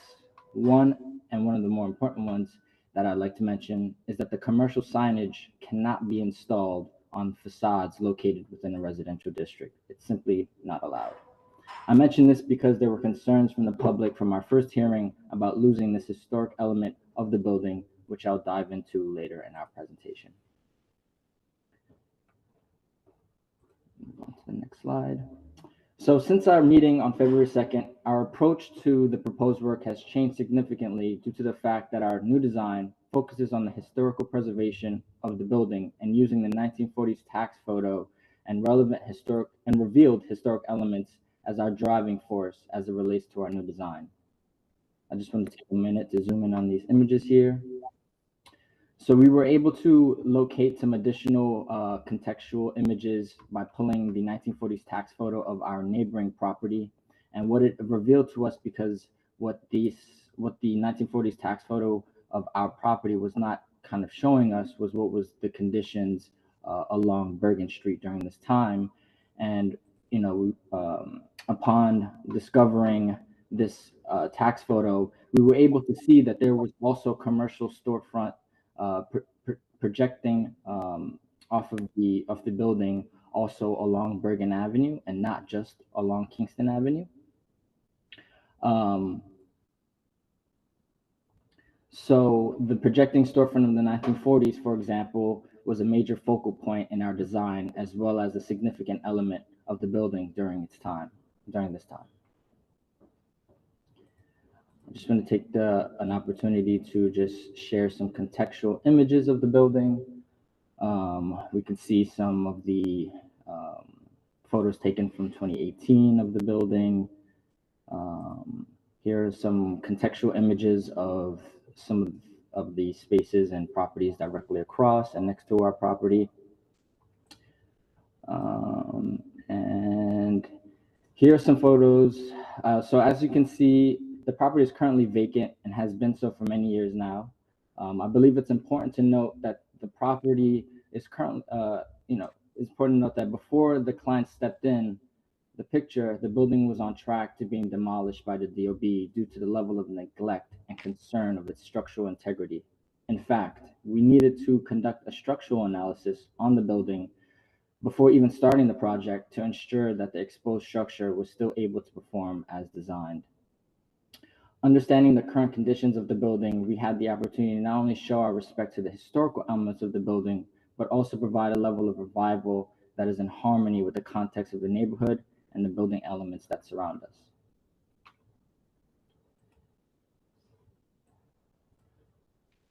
If we can look beyond the deteriorating remains of the Kingston Lounge, we can uncover subtle historic design elements that hid behind. These elements would later make its way into our design. Again, we did our best to take our cues from the existing building and historical images, such as the tax photos, to support our design decisions. Looking at these images, Specifically, we can see a few of these historical elements of the building that we found beautiful and necessary to include in our effort to preserve the rich history and design of the building. The first one is hidden underneath the red and black glass panels, revealed stunning historical masonry work in good condition to expose and revive. Where there were once ribbon windows and finished material, once lived and buried a decorative column likely used for the historic projecting storefront design that we saw in that early 1940s tax photo. Here's some more images of some of that exposed masonry work along the facade of Bergen Street. So from plan view, we're looking at the proposed cellar and first floor plan, which is associated with the change of use. From plan view, if I could just zoom in here on our first floor plan, the layout of the space has not changed from our original design, but what's important to see is the changes at the facade, which we'll see in elevation shortly. As you can see, the inspiration of the 1940s is evident in our use of large storefront windows throughout the Kingston and Bergen Street facade. Again, this is just one of the moves we made in the attempt to preserving the historical elements of the building. A couple other things to note. We've relocated the entrance to the second floor and third floor apartments to Kingston Street, where it once lived on Kingston Avenue, where it once lived on Bergen Street. And we've since remained that, we kept that door remaining as is, and it's serving as our second means of egress for this first floor unit. Just to kind of zoom in a little bit more on some of the subtle other things that we're doing here. So we've kept and tried to maintain as much of the existing masonry openings as well as the masonry projections that were occurring along this Bergen Street facade. As we work our way down the plan, you'll see how these storefront windows are associated with some of the habitable spaces and providing the amount of abundant light and air, which again I'll show in our elevations. Another thing which I'll touch upon again later in our presentation was the need for additional privacy and safety for the tenants that would inhabit the space. So we've proposed a painted metal fence that would cover both Kingston and Bergen Street, allowing for that needed separation. And again, it ties back to that need for privacy and security, which wasn't really evident before, since it was predominantly for commercial use, or only for commercial use, sorry. Working our way just closer towards the end of the property, we're also installing a painted metal fence, as well as gate and fence to access our rear yard space. So just take a second.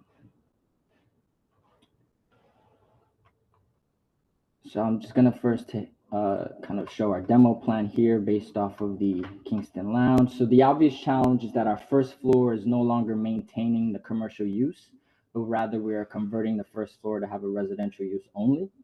This change naturally omits some of the existing building's elements, which may have worked better as a commercial space, such as the pulled back corner, entrance, and the ribbon windows, location, and sizes.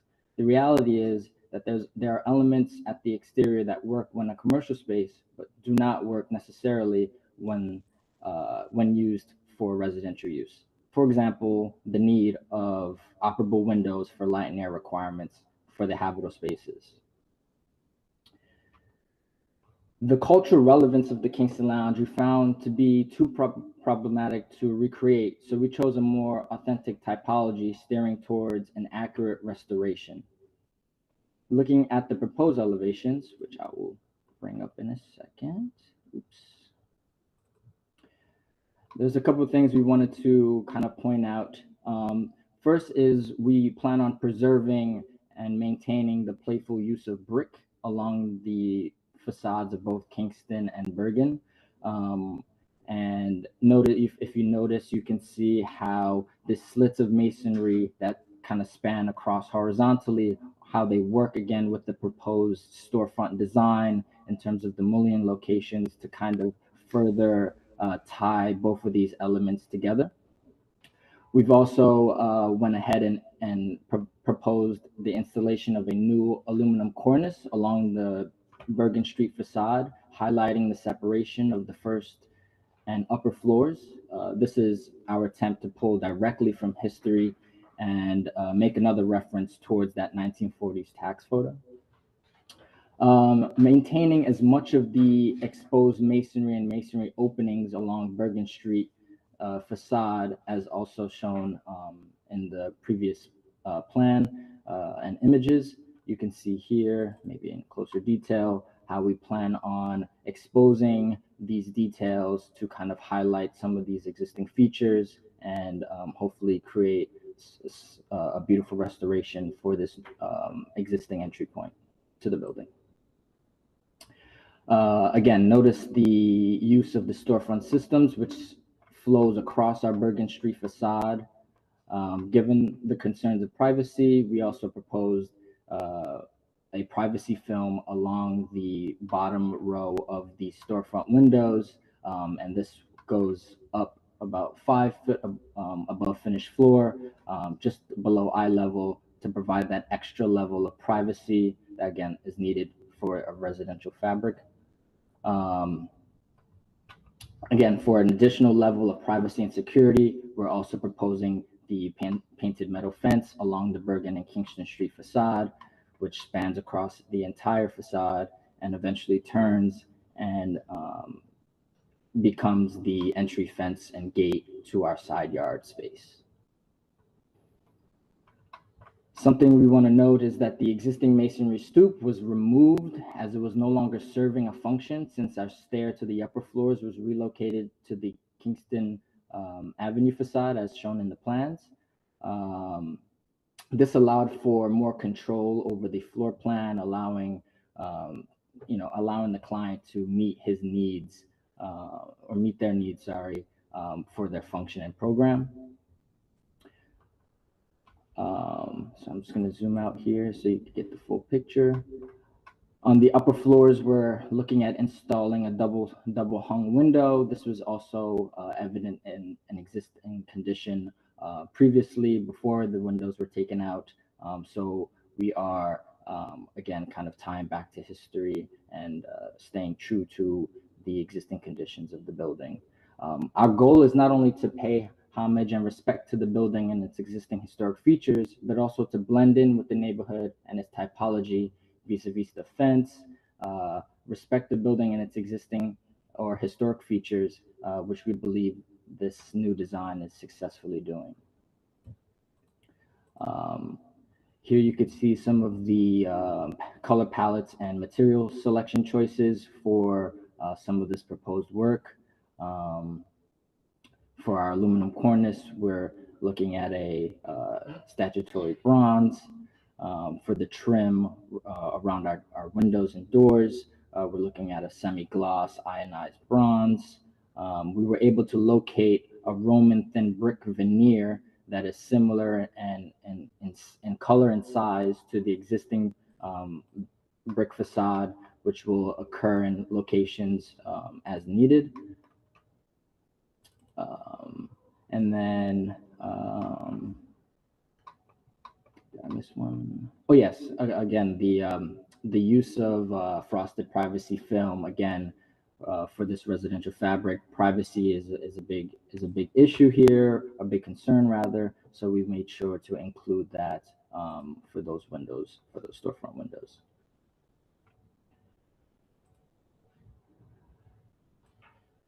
Turning to the next slide. So we did want to keep the iconic sign of the Kingston Lounge within view. We wanted to make sure it was understood that we're not trying to erase the history of the Kingston Lounge, but view it as part of the rich 113 years of this building. And this is just one of the ideas that we came up with, to reuse that existing sign and create maybe I could zoom in here, sorry, and create a more decorative element, not a sign, and place it behind the storefront along Kingston and Bergen. again, to make another reference to history of the building that we proudly acknowledge. Again, you could see some of the other items mentioned before, such as the painted metal fence, and the location of the entry to the upper units above, located along Kingston Avenue.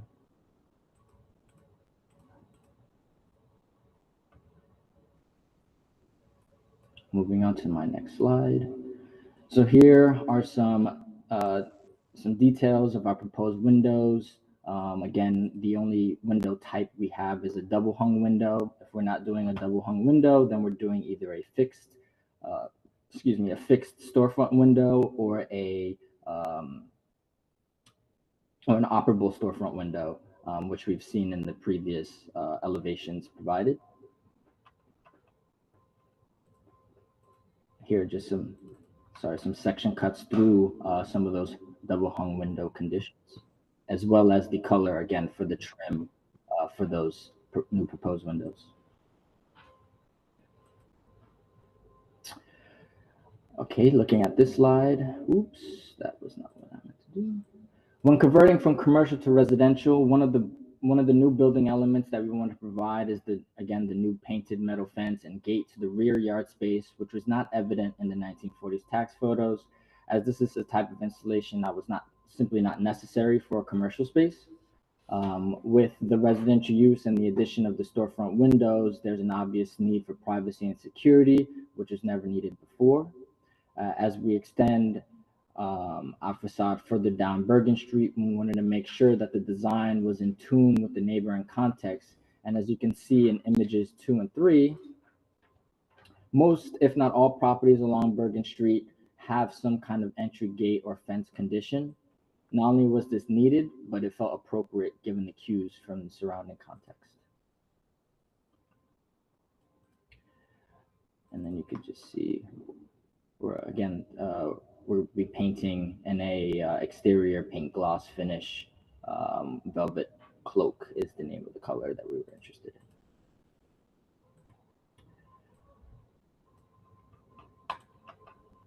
Okay, so here are some close-up shots and details of the Bergen Street and Kingston Street facades, and there's a couple of things to highlight here.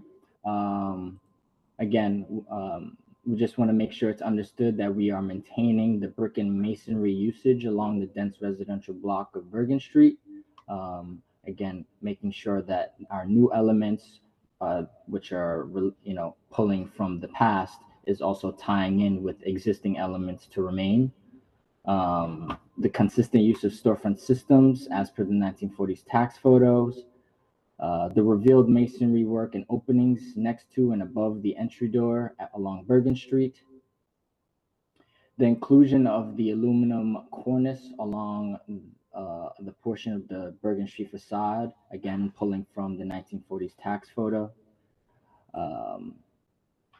And then again, tying back to the signage, we had this interest in using decorative signage of the existing commercial sign to create an interior element which pays respect to the history of the Kingston Lounge, as it provided this history over the many years, which we forever see as a part of this building's history. A couple other elements are just some sections of how we're dealing with the residential sign, indicating the 120 along our Kingston and Bergen Street facades.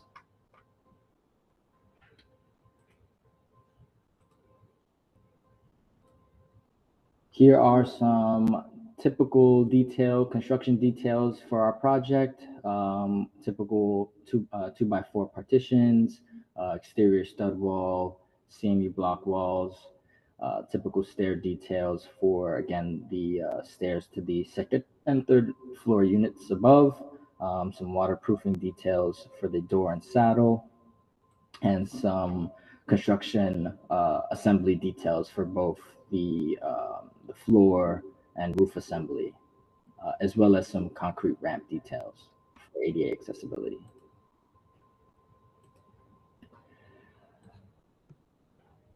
I'd like to end the presentation on this slide showing our typical detail of the proposed storefront windows, which mimics the 1940s, not only in location, but also in design. You can see the subtle projection of the Bergen Street facade, given some additional depth and historical accuracy. Along here, this is a section of the Kingston Street storefront where we do not need an operable lower portion. So that is what is one of the main differences that you see here. You can also see a small piece of the Kingston Lounge sign being hung again as a decorative ornament that would kind of, again, tie back to one of the major historical elements of the building. If we zoom in a little closer, we can just see some of the assembly details of how we will be applying the veneer of the Roman-sized brick along our facades as needed. And again, the proposed windows at this 5-foot eye level height will be frosted with a film coating on both the operable and non-operable portion of the projecting storefront. Oh yeah, and then also we have the new addition of the aluminum cornice, which again was pulled from our inspiration seen in the 1940s tax photo. With that said, I just want to thank everyone for their time on this matter. And we're eager to work with the community, LPC, CHNA, and Bergen Kingston Block Association to produce a building that is beautiful, respectful, and fitting for the neighborhood. And I'd like to say if anyone has any questions, I'm more than welcome to answer any questions. Also, are we allowed to, can I have the architect make a closing statement at this time? Surely, but would you prefer to make a closing statement after you've considered all of the questions, is the question. Hi there. I'm Adam Kushner. I'll just jump in. I just have a brief, 2 paragraphs, if I could. Would that be okay, Madam Chair? Yes, you may. Okay, thank you, Madam Chair. So thank you, Mr. Oya, for a comprehensive presentation. And also thank you for finding some of those historic photos, which were really quite, excuse me. I was asked in the chat, do we know when the clients took possession of the building?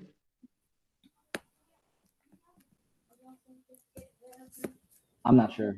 All right, maybe you could text someone on our team and see if you could find the answer. Anyway, Madam Chair Weddersburn and Co-Chair Granville and all the board members, minutes before we came on, we received a response letter from the Crown Heights North Association regarding our presentation, and we did not have a lot of time to rebut it, but I think it's important for us in this undertaking. This project, above all, was to maintain a sense of dignity and authenticity to the building and its former occupant, the Kingston Lounge. We tried in the first iteration that we presented previously, but that was not well received for a variety of reasons, and a lot of them I do understand that. This time we took a different, but no less reverent position.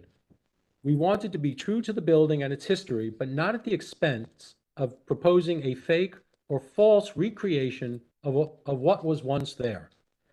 This does an injustice to both the building and the lounge and the memory of what was there and those who made history there. That becomes Disneyification, which is an unusual word, but I hope the implications are understood.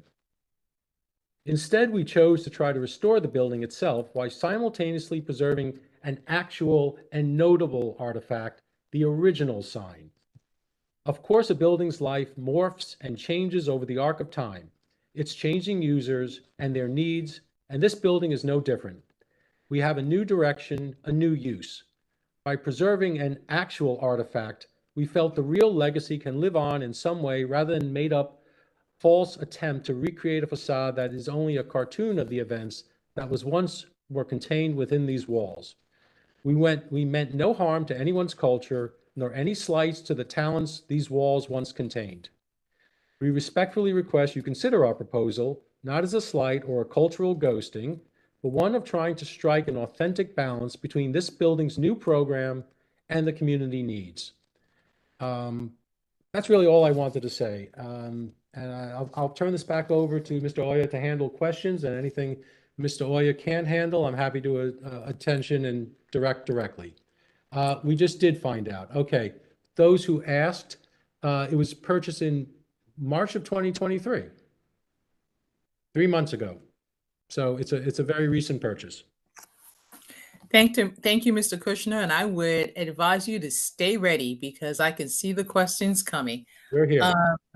Ms. Carroll, I see your hand raised. Would you like to begin? Yes, thank you so much, Madam Chair. My name is Kelly Carroll, and I'm a friend of Crown Heights North Association and a historic preservationist. I want to thank the applicant team for coming forward tonight with their revisions and being thoughtful about choices they've made. However, I have many questions. I'm going to be as brief as possible. First, I would like to address the Disneyfication issue that was just brought up.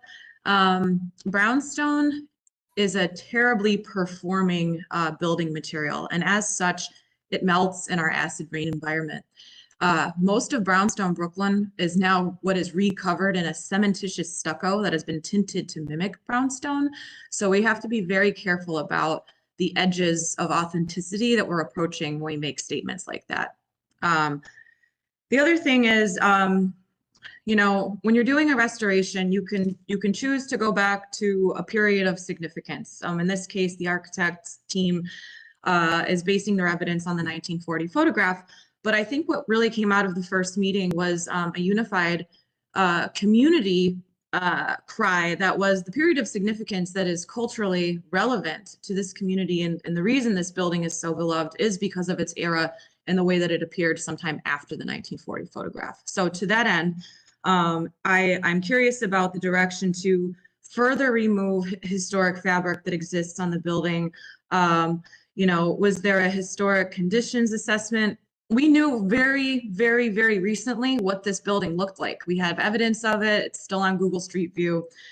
Usually when you're going to do a type of hybrid restoration where you have a foot in each era, it's because there isn't significant evidence that survives to make an informed restoration, and that is not the case here.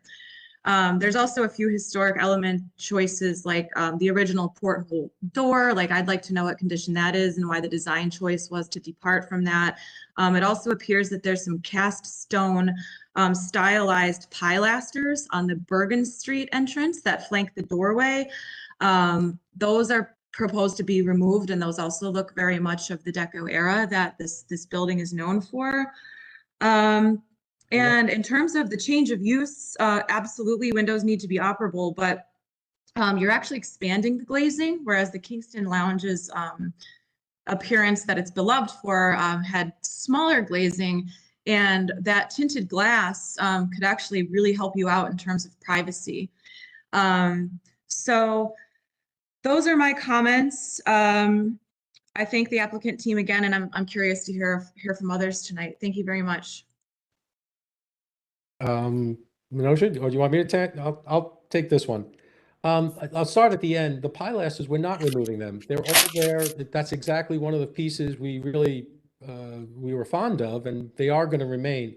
Your comment about the brownstone and the acid rain is a good one, and I think if we can get to that stage of development, we will try to restore it in an authentic manner.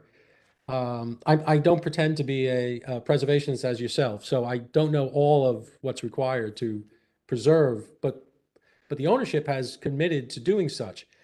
I think the idea of, and I knew if I used the word Disneyfication, I knew that was going to raise some, you know, people are going to react, and I didn't do it intentionally. I'm not trying to, you know, not trying to ruffle anyone's feathers by any means. I'm trying to be respectful. That's why I'm here before you got everyone here today. And I wanted to, the problem is the Kingston Lounge general motif of the long ribbon bands of windows does not work for residential. It just is Mr. antithetical. Kushner, could you speak a little bit more loudly? We're having people having difficulty in hearing you. I apologize. Again, I could be having technical issues. We were trying the idea of the Kingston Lounge and the original facade. Besides my intellectual, let's call it intellectual arguments against it, it's difficult, if not impossible, to convert that to operable windows and enough lighting and glazing that's required to meet residential code. 10% of the room area has to be glazing, 5% has to be operable glazing. We couldn't resolve a way of finding a good solution. I mean, we tried in our first round, and it just was not accepted in any way at all. And we acknowledged that it wasn't accepted. So we were looking for a more authentic way of trying to deal with the problem. Again, I come back to the idea of authenticity, and I would rather have this real piece. I mean, one thing I scribbled on the bottom of my sheet here as we were all talking is a wall of heroes. And I use that as a way of maybe our fence becomes an homage to the famous people who've come out or who've played at events at the Kingston Lounge. I mean, there's certainly a precedent for that sort of marking of space, rather than to just build a fake facade. And I vote for authenticity and marking an important. We all acknowledge what happened in those walls, but we just have a very almost impossible task to try to achieve those two ends when we have a very different program, antithetical to a commercial use. I hope that responds to your question. Thank you. Ms. Ortiz Joyner? Thank you, Chair. I'm glad that you brought up the usage of the word Disneyfication, because I can't speak for everyone else, but I can surely say that I was offended by that. And as far as cultural ghosting, that's exactly what you're doing. I find it interesting that Mr. Oya's presentation today, I lost count, but the amount of times that he said history and respect are certainly were used more than he did the first time. So I guess he took that from our last reaction. I don't understand, maybe Ms. Carroll could clarify this for me, why the sign can't be recreated. Because currently what you have now, the sign that you have, it doesn't pay any homage to the building. It actually disrespects the building, our cultural history. There's nothing about this presentation that speaks to me as far as cultural, and you actually are coming into our neighborhood and erasing the very culture that we're trying to embrace and keep. So I don't see any remnants of our cultural history in this presentation. I mean, I don't know how to respond to that other than to say there are many ways of memorializing culture. I mean, not all of it is a physical reproduction of something that doesn't work anymore and doesn't exist anymore. I mean, as Mr. Oya had pointed out, we cannot put the sign back. And that was probably one of the larger of the recognizable artifacts of what that space was. I mean, maybe we can find another way. And I mean, I just, again, I'm just spitballing here and I'm open to other things, but, the wall of maybe we have some sort of memorial memory plaques of amazing events and concerts that happened over the course of the 44 years. I think it was 1944 it opened up and it closed in 1981, if I'm not mistaken. And let's remember the building goes back to 1910 and is, as Mr. Oya said, is 113 years and going. So it's an important piece of this building's history, but there's a long history behind and a long history in front of us too. Well, when it's always the history of a certain demographic that's always being ghosted and erased, it's a problem. And I have another question. In the renderings, I saw that, is there going to be a lock on the gate? Because that's not normal to this community to have a key entry on the gate. we could, I don't know. I actually, we haven't gotten that far. I don't think so.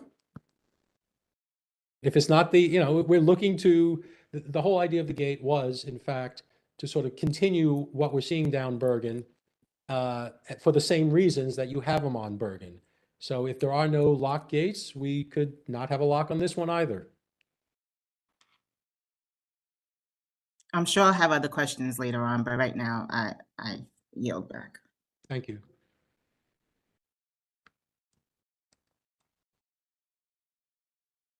You're muted, Chair. Ms. Carol, Ms. Ortiz Joyner asked for some assistance or, your comments as to what she had to say. Is there anything you might add to support what she's saying or not support? Regarding the signage, I was a little confused about. I appreciated the gesture of putting signage within behind the glazing, but from a regulatory standpoint, I don't think that the Landmarks Commission is actually able to regulate signage that's inside of the structure. They regulate the outside. So in terms of that signage being compelled to stay there in any type of legal fashion, I think that is outside of the purview of the agency, and any other proposed signage for this building would have to go through a separate certificate of appropriateness process, as I'm not seeing any in this current application. Thank you. Sarah Lazor? Thank you, Chair, for recognizing me. So Mr. Kushner said that it's impossible to put back the Kingston Lounge's commercial signage because it's zoned for residential. And this is not going to be a commercial use, but I would posit that the kind of co-living space that is being proposed for here is pretty far away from what any of us imagine as, residential in terms of people who going to live in this community, participate in this community in a long-lasting manner. Essentially, this co-living space is going to be a hotel, an unofficial hotel, and for European tourists to come here and spend $1,800 on one room in a 7-bedroom apartment. This just goes like, I mean, this is a neighborhood that has seen so much displacement, that has seen people being priced out, and the history is people, right? It's not just buildings, and to bring in something that is that was a temple to music and community, and to be putting in something that is, well, it's, that is just the antithesis of, long-lasting participation. And also doing this for an owner who is renting out rooms in another building on the same street with no certificate of occupancy. That's not a responsible neighbor. I'm sorry. Also, these window fronts that you've put up there, they don't exactly communicate, like they don't read as this is residential. That's not how the rest of the residential buildings are around here. These are giant windows, so maybe we can see these, rich tourists who are coming to look at the rest of our neighborhood, that maybe that's the Disneyfication. I'm sorry, and I at some point would love to hear about the fire that happened since the last, how much did the fire make it, quote unquote, impossible to do the things that the community asked you to do? That's it. Thank you. I'm going to respond to a few things and not to everything, but as I just announced, I just learned this. My clients actually just bought the building in March of 23. I don't know when the fire was, but I don't believe it was after that date. So again, I think you're I heard a lot of anger among other Actually, people. Mr. Kushner, the fire occurred after our last meeting. Oh, I wasn't aware of that. There was a fire. I mean, there was some issues, structural issues with water damage, but there was a fire after our last meeting. Okay, I'm sorry, Miss Weatherburn. I didn't know that. Okay, I retract whatever I was thinking on that front. What we did, and again, I want to remind everyone that we found these photos that were archival, and they do indicate that this is the original design of the building. So we feel like we are being authentic here. This is what it looked like. I mean, with the concession that because we're putting in this band of filmed windows, that when you're standing inside, that height is up to 5 feet. So there'll be a good sense of residential light and air on the inside, but there'll be the privacy that one needs for a residential, especially a street front apartment. I mean, there's a whole bunch that was said that I don't want to react to, but this country is short 5 million housing units. The idea of a single family home anywhere in Manhattan is virtually impossible to achieve. I think you made classifications and references that were, they were, I don't know what they were based on, but I wouldn't characterize as providing affordable housing units in a different type of setup as a bad thing. It's totally okay by zoning. New York City has accepted this. In fact, they're encouraging it. They're encouraging small dwellings. We've all heard of the small house unit, the tiny home movement, and things like that nature. Look, this is the new world we all live in, and this is how we're trying to accommodate them. I think my clients are doing good, and not. I think characterizing them the way you did was a little unfair. Thank you. I can't hear you, Miss Waterburn. Trying to minimize the background noise, and my apologies. Ms. Lazar, is your hand still raised? Or do Sorry you have about an that. additional question? Okay, so then I'm going to go in the following order. Mr. Callahan, Ms. Young, and Ms. LeMay. Mr. Callahan? Sure, thank you. I'd like to begin by expressing a kind of shock that the architect is not aware of a fire that happened not a week after their presentation, and actually, I believe the day before they were due to appear before the community board. And I would question the architect's understanding of the structural integrity of this building, given that information. I also think that I respect their rhetorical right, but I think that it's pretty. There's plenty of evidence out that there's in fact a glut of high income housing, and to call this low income housing or affordable housing is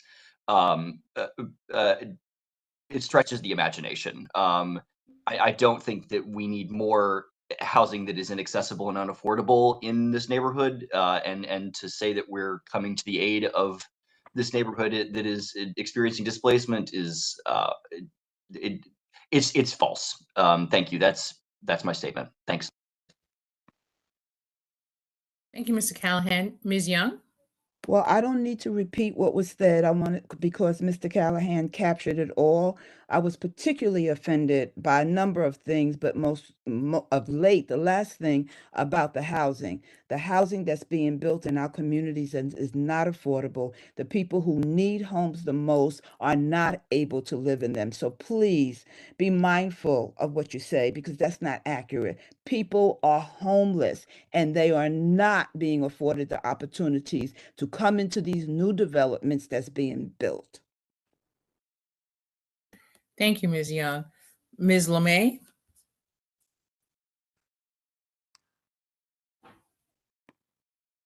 Hi, actually, it's Mimi Mitchell. I'm over at the LeMay Robinson residence. I'm trying to keep my composure from what I actually just heard this developer architect say when he talked.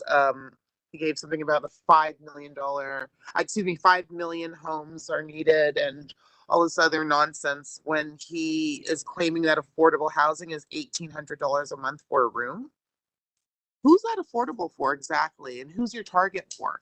Because it isn't a target for people who look like me, nor is it a target for me, nor is it a target for the people who are currently in that neighborhood, nor is it a target for the working class folks of Brooklyn who have made the neighborhood desirable for you to want to move in there and to do this.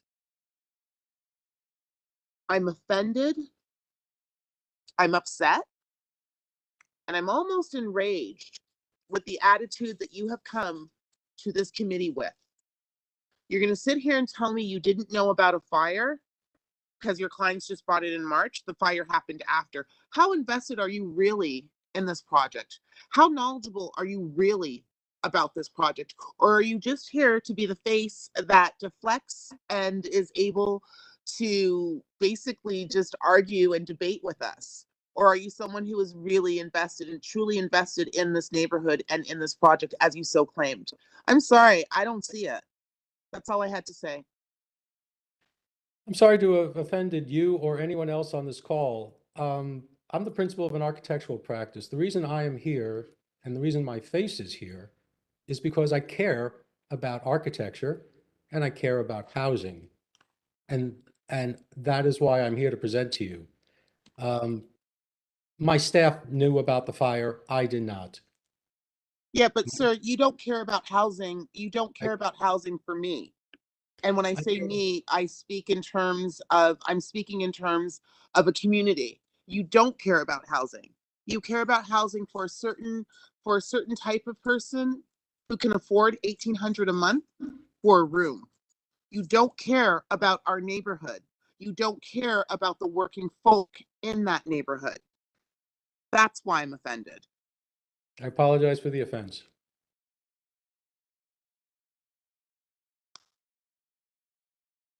So Deb, I just wanted to know, have you raised your hand again, or did you not lower your hand from when you spoke?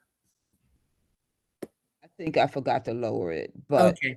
if there And are I no other questions, then I will raise it wait, again. wait. I have a question. Within the two questions coming in, you can go. Okay. The Nix LeMay Robinson triad. Is there another question coming from you guys? No, Okay. not that I know of. All Not right. for So now. Thank please, you. please lower your hand. Ms. Atkinson. Okay, I have a question. I was reading Sarah's input in saying that these are cohabs, and if I'm correct, I remember last time these were for people just to, like something similar to a hostel, however you say the word. So these apartments are being built or for people for temporary use, and they're not for people who are going to be here long term, if I'm correct, right? I don't believe that's true. In fact, I think I read in the chat that they're for up to 3 years. Well, see, Mr. Kushner, I don't remember you being here at the last one, and I do remember that my brain I'm a little tired, but I'm remembering a little bit better. Whereas we were presented that these would be for people to temporarily use, and basically an Airbnb, but not for a short term.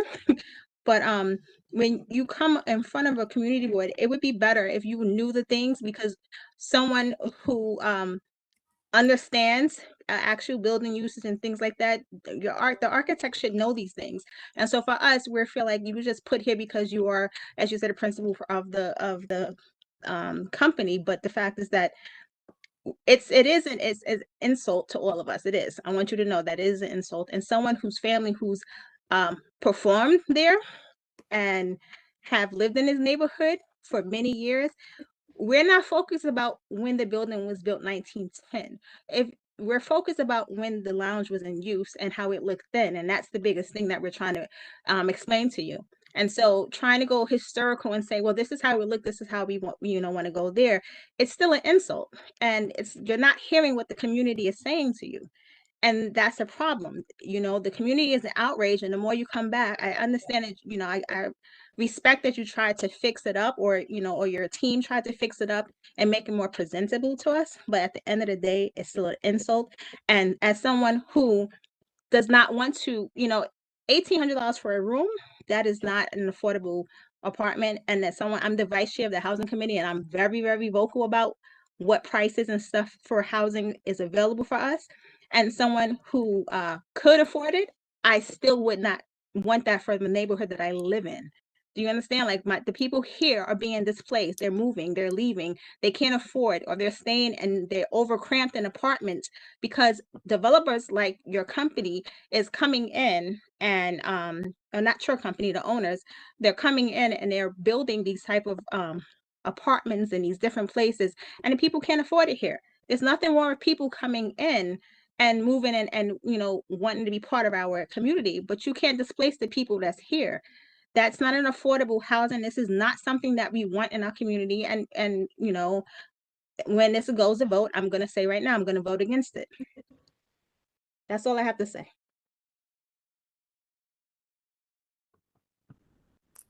Thank you, Ms. Atkinson. Ms. Young, I do believe you were going to make a motion. I'm going to make a motion, but before I do, I might need some help with this. First of all, I think I welcome and appreciate all the committee members' input. But I think two things might be separated. One is the issue that is going to come before LPC, then that's in terms of the structure itself, and our feelings, which is highly supported by, I'm sure, everybody on this call, on the committee, about the need for housing that could meet the needs of those in need. So those are two separate issues, and LPC technically will not be voting on the use of the building, how they use it. However, I want us to have that in our head, but I want to make a motion, and I can't articulate all the things that would make this project more palatable for us as a community, that is going to be heard and accepted by LPC. So I want to make a motion. I'm making a motion that we not support this application as presented. There were so many things spoken to about the exterior that I didn't capture, so I can add those things into my motion. So if anyone wants to make an addendum to the motion with those particular items that will be coming before LPC, they are welcome to do so.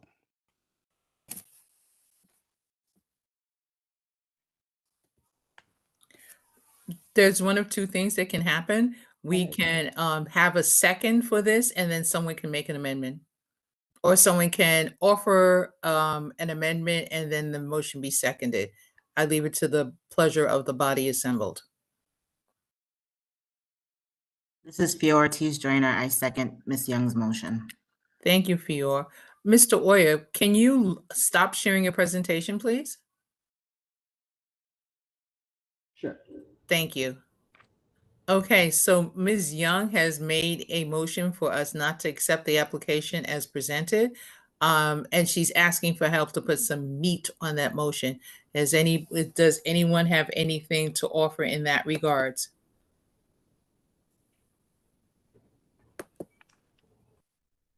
Lisa, is your hand up from your previous endeavor, or is this an opportunity for you to add to Ms. Young's motion? I took my hand down. I'm thinking about it. I'm sorry. All right, so we have a motion on the floor and we have a second. Any more discussion?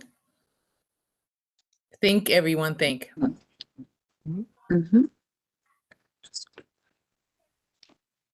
Callahan's hand is up. Mr. Callahan, I thank you. wish I could be more helpful. Unfortunately, I did want to put our friend who is the friend of the PHNDC on on the spot if she's still available on the call, because I think she might had be to able to leave. give us some detail. She had to leave. That's unfortunate. Yeah.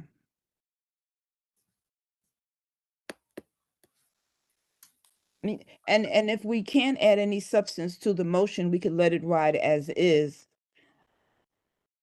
and take a vote on that. And the alternative to that, and I don't know if I want to even entertain this. I know, because I was thinking the same thing. Yeah. You know, it can be altered tomorrow, but we would like to not spend an inordinate amount of time Right. repeating the committee meeting. No, I don't want to do that. Okay. Miss LeMay has her hand up. Oh no, she Miss- put it down maybe. I was about to say the LeMay, Robinson, Mitchell triad. Or you guys decide which order you want to sound like a law firm. Well, I can offer one thing, and I don't know if this is appropriate. LLC. I don't know when LP. Do you have a date to go before LPC? June 23rd. To the applicant? Reynoso, can you pass that on, please? Yeah, we do. I believe it's the 23rd. The 23rd of May. Okay. Because the alternative that I was going to offer would be to, and again, this may not fly with the applicant, but if we could table this to next month and then have some meat, some substance to make some definitive recommendations to the structure, then that could be something for consideration. Ms. Young, I would seriously dissuade such a motion or such an endeavor because they are calendared. We should have something prepared for them to be before the matter when it comes before LPC. I too am tired. Forgive me. Right, and the reason I thought that I was trying to imply if the presenter was open to rescheduling, only if they were open to rescheduling.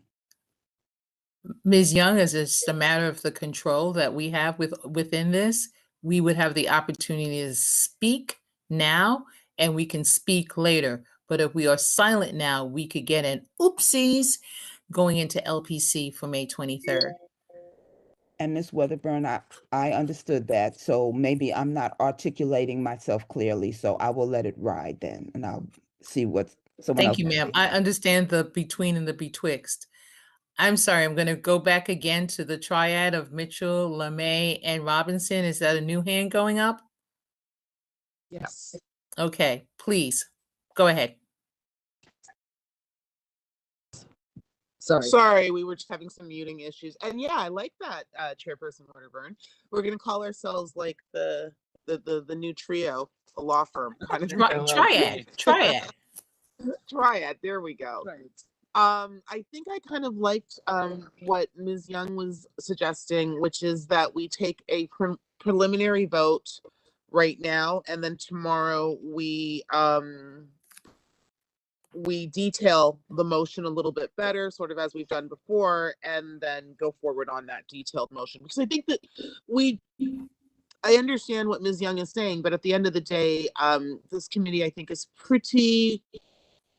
our minds are pretty well made up, and we kind of know sort of where we're leading to. And I'm sure that there are some that may not agree with that, and they'll be able to express that during the roll call vote. But I think that we're ready to vote and do the specifics, if you wouldn't mind guiding us through that, as you did the last time for what we present. Oh, I don't know if I'm going to have the time.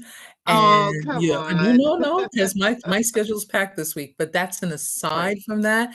I would want us not to be able to make this a habit, because this will occur in we've done this. This will be the second time for this particular But project. it's only on this particular project, though, because No, we also had to do the same thing for St. Mark's Avenue as well. So I'm just saying, because now it seems, I don't want to set into motion the practice of us refining at the meeting, sorry, but I understand what's going on. So we have a motion on the floor. We have a second. Let's proceed. Is it you or is it me? I'm not sure, but I totally did not hear what you just said. Please forgive me. Okay, so let me repeat myself. I understand what the situation is. We have a motion on the floor and we have a second. I don't want us to continuously endeavor to refine. So I would ask that we limit this practice.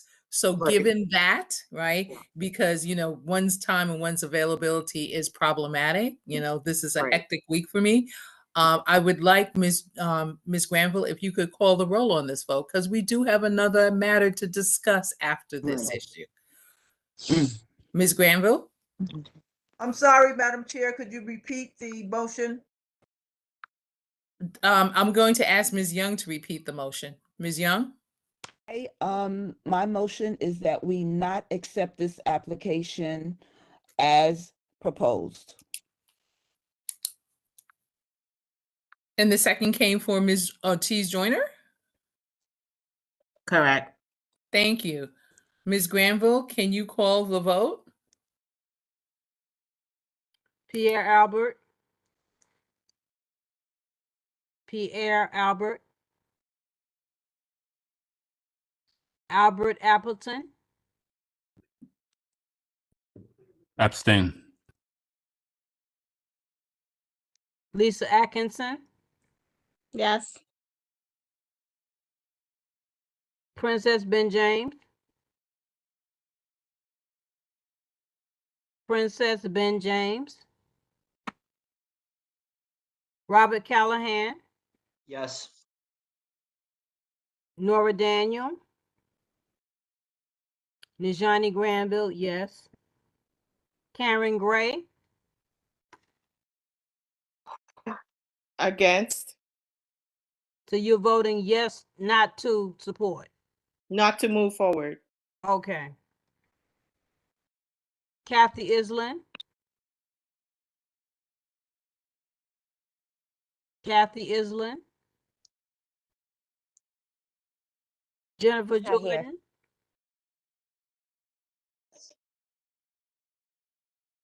Zozima Jordan. Yes. Peter Crashes.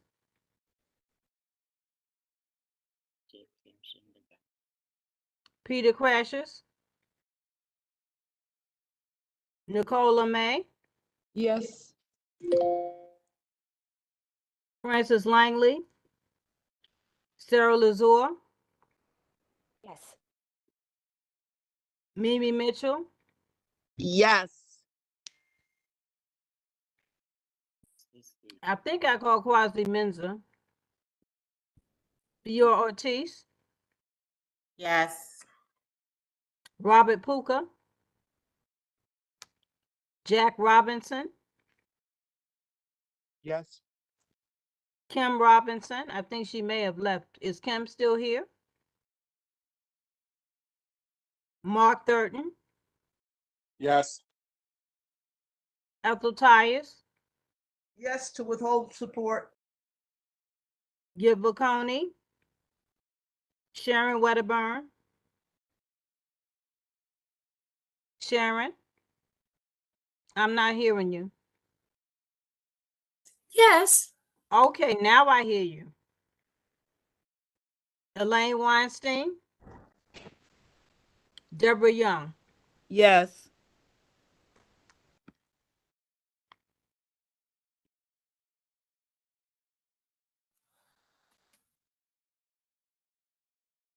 I'm counting. I count 15. Okay. And there was one abstention. One abstention. Okay, so here's the thing. So one, Mr. Grasso, it's never my intent to disenfranchise someone. You raised your hand and you put something in the chat. Did you have something to say? Mr. Grasso? Hi, guys. Hi.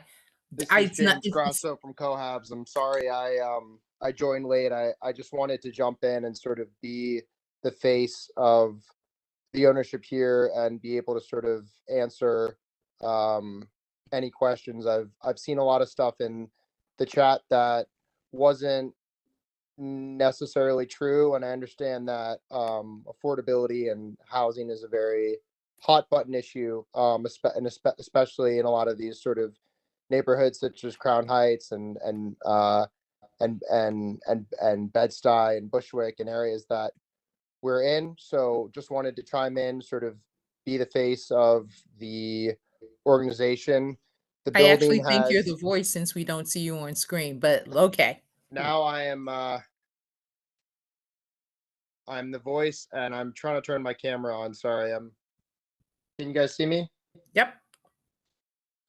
But yeah, I just wanted to jump in. You know, we as an organization, like, one of the primary tenets of what we do is just creating housing in the area. This was a building that was vacant for a long time. If there was some sort of an affordability incentive from New York or the borough or the community, we would be we would be happy to sort of have an affordability component. We do the best we can to sort of incorporate ourselves into the community.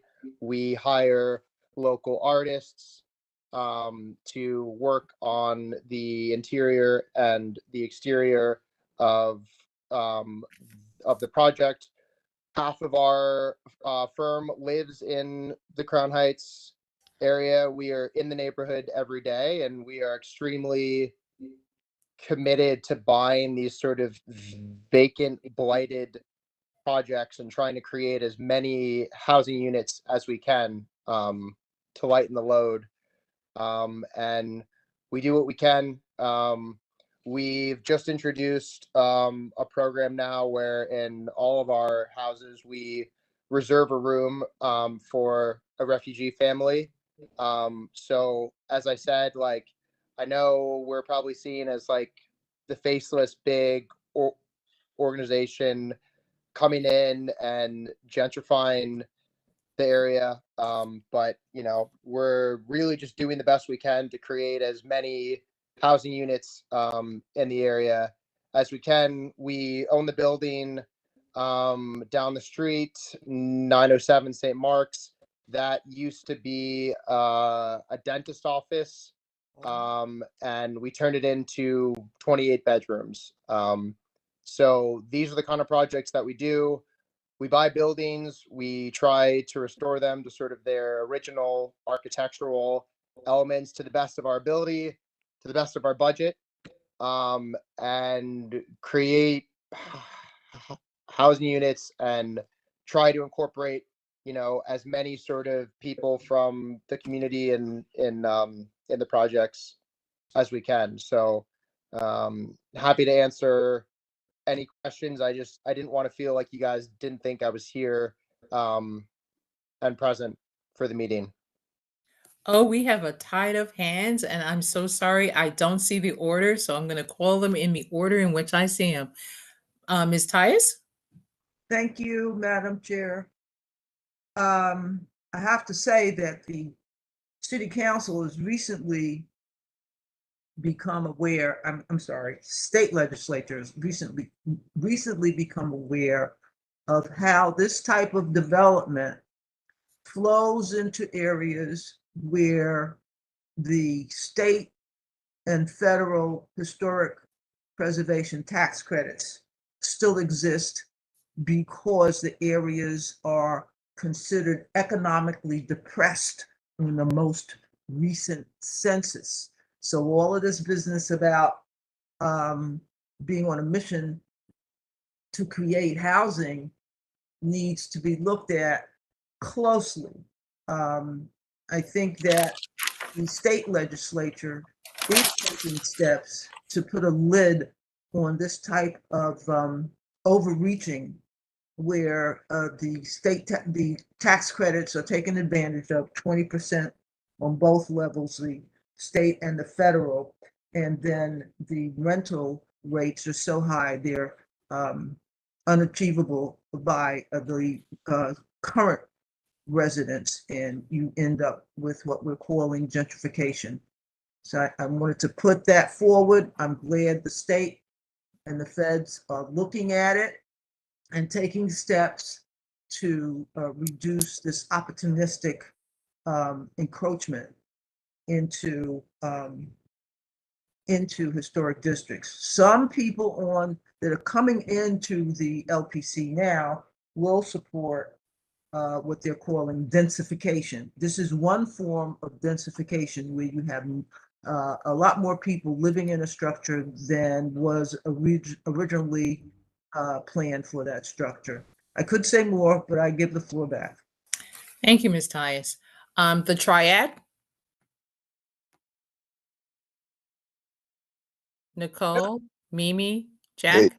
guys, I just want to add that we are receiving 0 Hey, it's historic Jack this- credits on this property. I wish Hey, we were, it's but Jack this time. Wait, I'm sorry. Wait, hold on one second. Can you let Mr. Grazzo speak, and then we can hear from you, Yeah, of course. Mr. Robinson? Okay.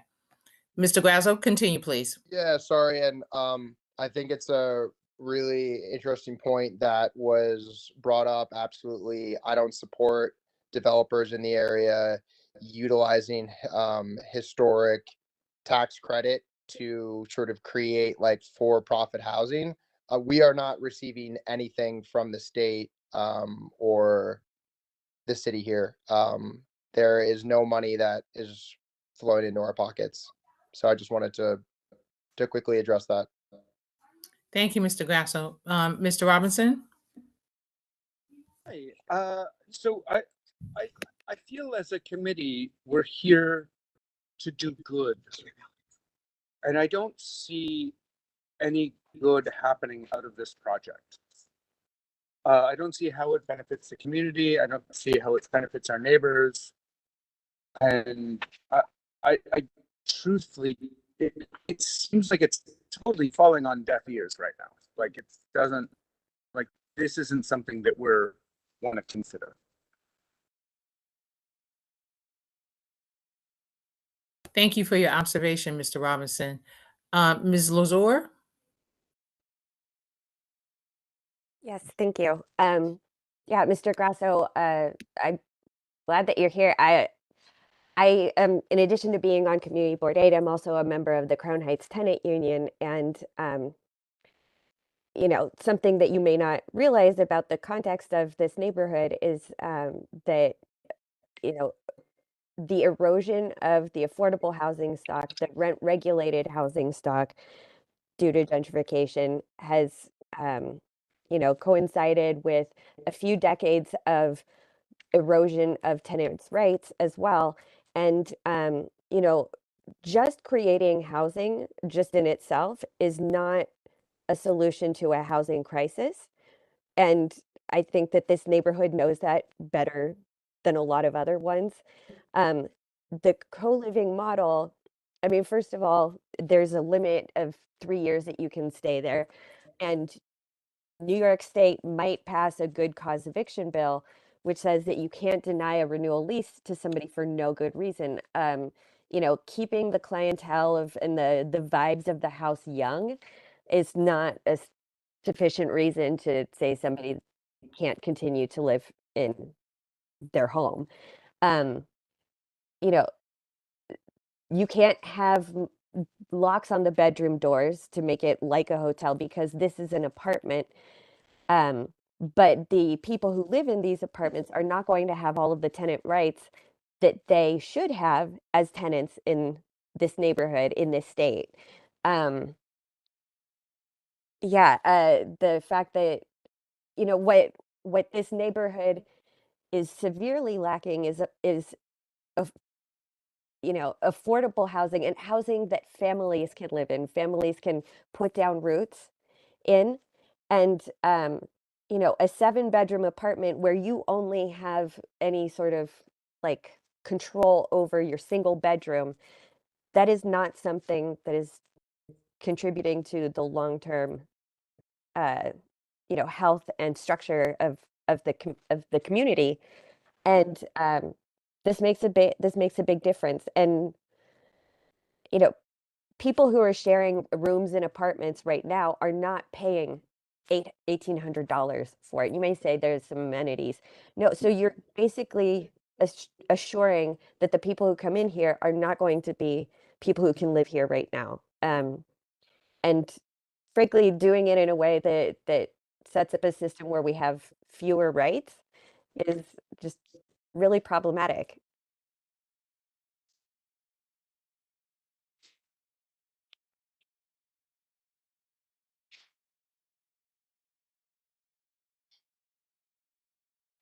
Oh, you're muted, Miss Wedderburn. So frustrating. I'm trying to be so respectful. I said, thank you, Sarah. I don't see any additional raised hands. Mr. Grasso, I will give you an opportunity to say something. And given the fact that we've had a motion and we voted, I do believe it's time to move on to our next agenda item. Mr. Grasso, what is your pleasure? Yeah, Sarah, I completely agree with you. I agree with you entirely. I think the community definitely needs more affordable housing.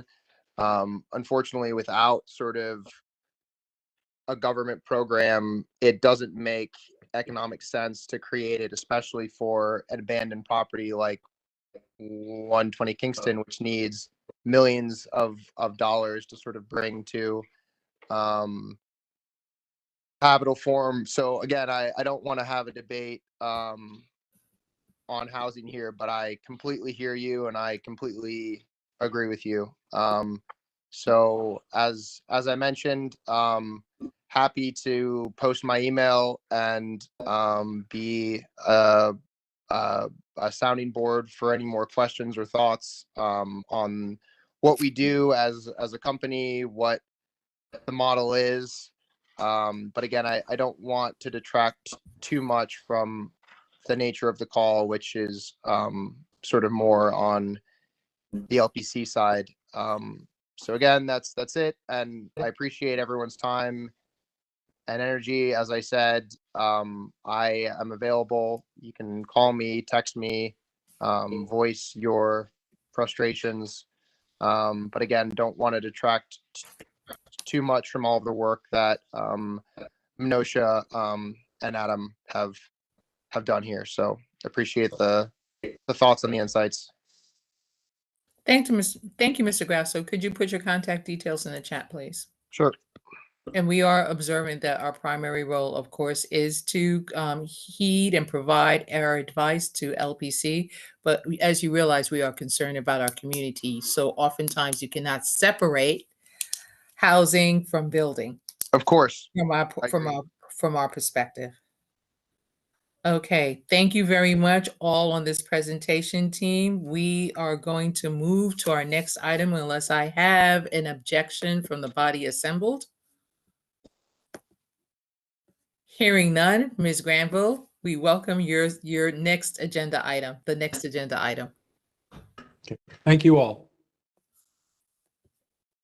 Good evening, committee, and thank you for hanging in with us all this time. As you know, the Rent Guidelines Board has approved increases for rent, and we know that that's going to have a very negative effect on a lot of people, especially those in rent stabilized apartments. They're talking about, they wanted to jack the rents up 16%, but now they're saying they're talking about a 2-year lease in rent stabilized apartments, an increase of 3.25% for a 1-year lease, and 5% on 2-year leases. What the committee would like to do is to present to the full board our view. I guess would be in the form of a resolution. I'm not exactly sure what form, but a letter letting it be known that we are against the rent increases and why we are against them. And we're not going to have time tonight to get everybody's individual feedback, but we would like for you to send in your comments to the board so that they can be compiled in time for us to vote on them as a body tomorrow. Please remember that not only will you be speaking for yourself, but you'll probably be speaking for relatives and for friends.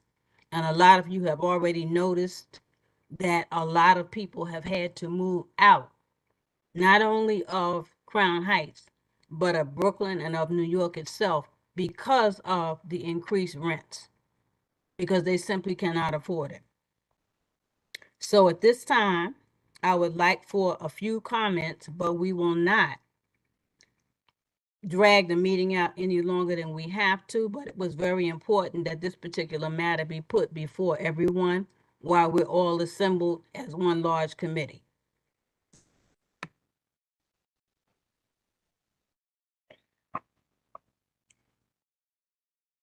Hi, Ms. Granville, this is Sarah. Would it be possible for us to send comments in written form? Yes, ma'am. That would be preferable. Yes. Okay, because I have many things to say about this. I was at the preliminary vote of the Rent Guidelines Board, and yeah,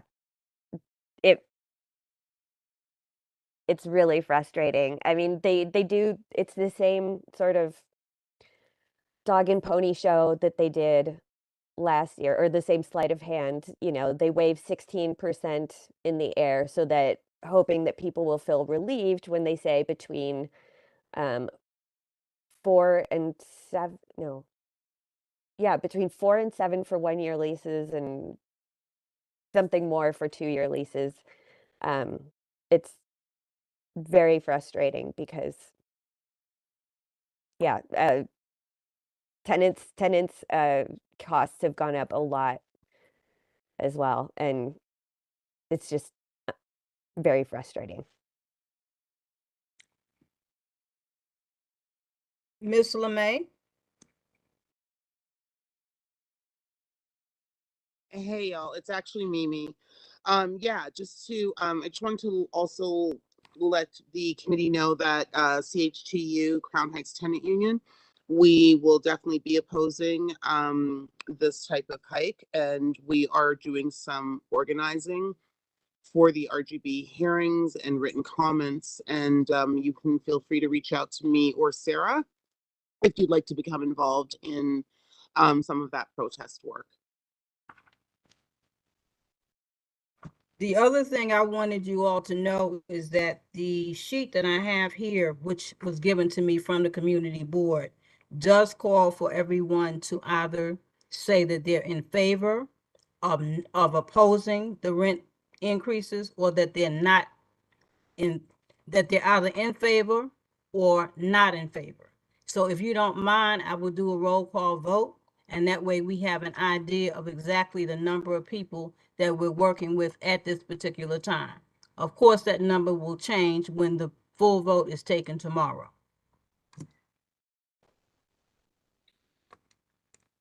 Ethel, did I see your hand up? Yes, ma'am. I love your recommendation, and I wanted to offer to put a motion on the floor that we move to reject the Written Guidelines Board proposals for 3.25% for 1 year and 5% for 2 years, and instead offer 0.5% for 1 year and 1% for 2 years. 0.5% for 1 year. Okay. And 1% for 2 years. If there should be a rule for any increases at all. Could I make a friendly amendment? Or maybe a suggest, it might, I mean, so just to clarify, the proposals that they made, 3.25 and 5, that was what happened last year. And this year they're proposing between 2 and 5 for 1 year, and between 4 and 7 for 2 year. So it's probably going to be higher. The board is not obligated to give increases every year. In fact, there's nothing preventing them from rolling back. Many people are, you know, including Crown Heights Tenant Union, are calling for the rents to roll back because they've been inflated for the last 50 years. It could be perhaps cleaner if the community board maybe said rent freeze, just 0%. You know, we obviously the Rent Guidelines Board doesn't want to do that, but it would indicate a very strong opposition to what they're proposing. Well, if I may accept your friendly amendment, as I understand it, that there be 0 increases. Oh, sorry, I was applauding and you can't see, but anyway, thank you. And we need to add to that whatever vacancies NYCHA has, those vacancies need to be filled. And I understand there are hundreds of vacancies in NYCHA buildings. Thank you.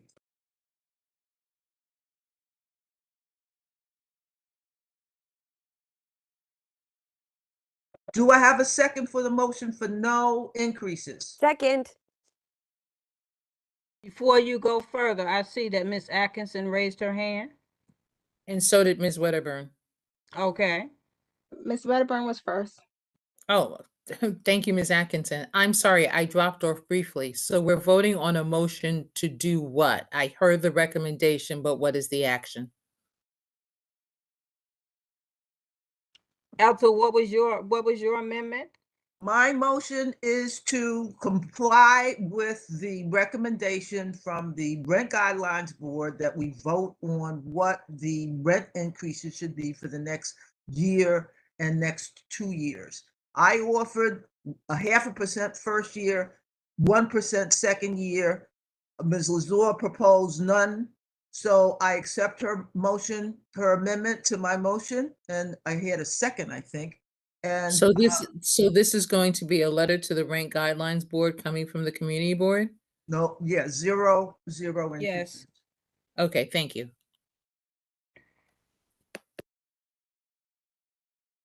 And I believe, Lisa, did you have a comment? It was just in context of Ms. Tyus talking about NYCHA as well.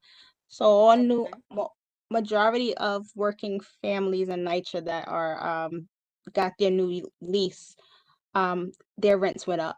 There are several people that I know that rents went up anywhere from 100 to 400, including me. So yeah, so they're being raised as well to match the market rates of what's in the neighborhood. Mm-hmm. Okay. So no one is actually clear from getting the rent increases. So if they increase these rental guidelines to 2 to 7%, even the people in NYCHA wouldn't, who are not on any subsidized type of assistance, their rents would be just as the same market. That's just the FYI. We can go back to voting. Okay, I just want to be clear that I understand. Now, we are voting on the fact that we're not in favor of any rent increases at all? That's Is the that the motion. motion? Yes, ma'am. And you also wanted to be mentioned that NYCHA has vacancies that need to be filled? Yes, ma'am. Okay. So basically, whoever's voting in favor, we are against any rent increases. We want the percentage to be 0 for 1 year and for 2 years. And we also want all NYCHA vacancies to be filled. Is that correct? Yes, ma'am. Yes, that should be correct. This is Karen. Okay. So I'm going to take the vote. Mm-hmm. So we're going to just do it, I'm sorry, we're just going to do it clean like that because the likelihood of we having any impact with a 0% increase recommendation, unless we are formed in a block with other community boards or other community boards that represent communities such as ours, is slim to none. So are we making a statement or are we taking action? Madam Chair, I believe our vote is explicitly an action. Okay. Yeah. Okay. And I'm with Mimi in the action that she's talking about. I believe that somehow, or people in the neighborhoods have got to start standing up. Well, Karen, as I said before, I had internet connectivity issues, so I missed a substantive part of the conversation. That's why I'm asking these questions. No, I don't have any problem with that. I'm just, supporting Mimi, what she said. You know, I agree with that because, I mean, we're going to have mass homelessness. Or I would state another way, it's become very difficult to stay housed. Right. Okay, now before I call the vote, Lisa, is your hand up for something else? Because Sorry, I forgot to take it down. Okay, so I'm going to start the roll call. Pierre Albert. Albert Appleton. Yes. Mr. Atkinson. Did Mr. Appleton say something? I thought I Yes, heard him say something. I said yes. Okay, thank you. You're welcome. Lisa Atkinson. Yes. Princess Ben James. Robert Callahan. Yes. Nora Daniel. Michael Francoeur was excused. Najani Granville, yes. Karen Gray. Yes. Kathy Island. Jennifer Jordan. Yes. Zorzima Jordan. Yes. Peter Crashes. He had to go. Okay, Nicola May. Yes. Francis Langley. Dr. Lazore. Yes. Quasi Menza. Mimi Mitchell. Yes. Robert Puka. I'm sorry, Fio Ortiz. Yes. Okay. One more. Robert Puka. Annabelle come. Jack Robinson. Yes. Kim Robinson, I think she's gone for the night. Mark Thurton. Yes. Ethel Tyus. Yes. Gilbert Coney. Sharon Wedderburn. Sharon Wedderburn. Yes. Elaine Weinstein. Deborah Young. Yes.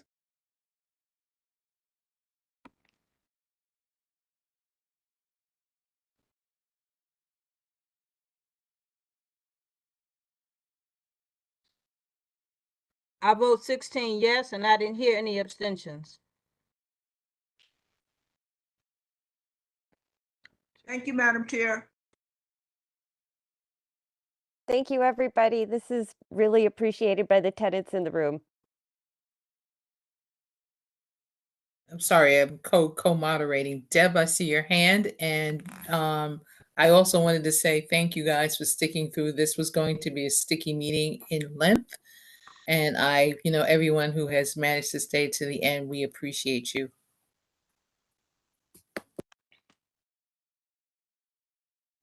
Thank you, and I just wanted to take this opportunity to wish everyone a happy Mother's Day. Same to everyone.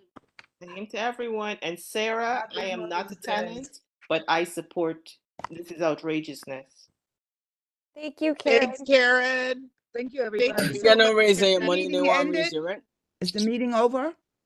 Move to adjourn. Sort of. Wait a minute. Is the meeting adjourned? Deb Young has Young, something did to you say. raise your I hand? just Deb want to has say, something to say. yeah, just one Go quick ahead, Deb. thing, and I hate to belabor this, but I just had a note from Kelly.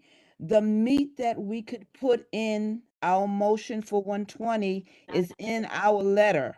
She said that spelled out the things if we Oh, wanted okay. to add some meat, that we could use the letter that China wrote.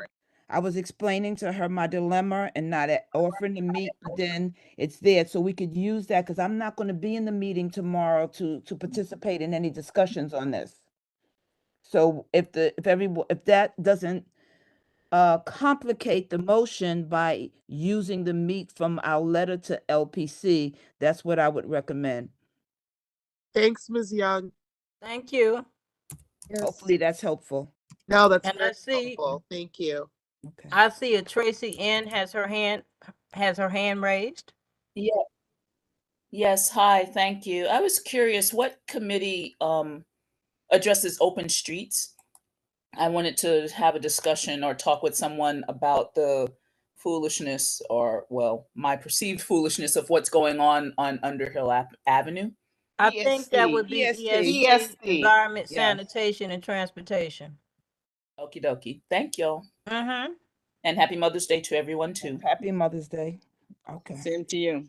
Debbie, did you have another comment? Oh, no. Let me put my hand down. No, not me. Okay, well, I thank you all for hanging in there. Okay.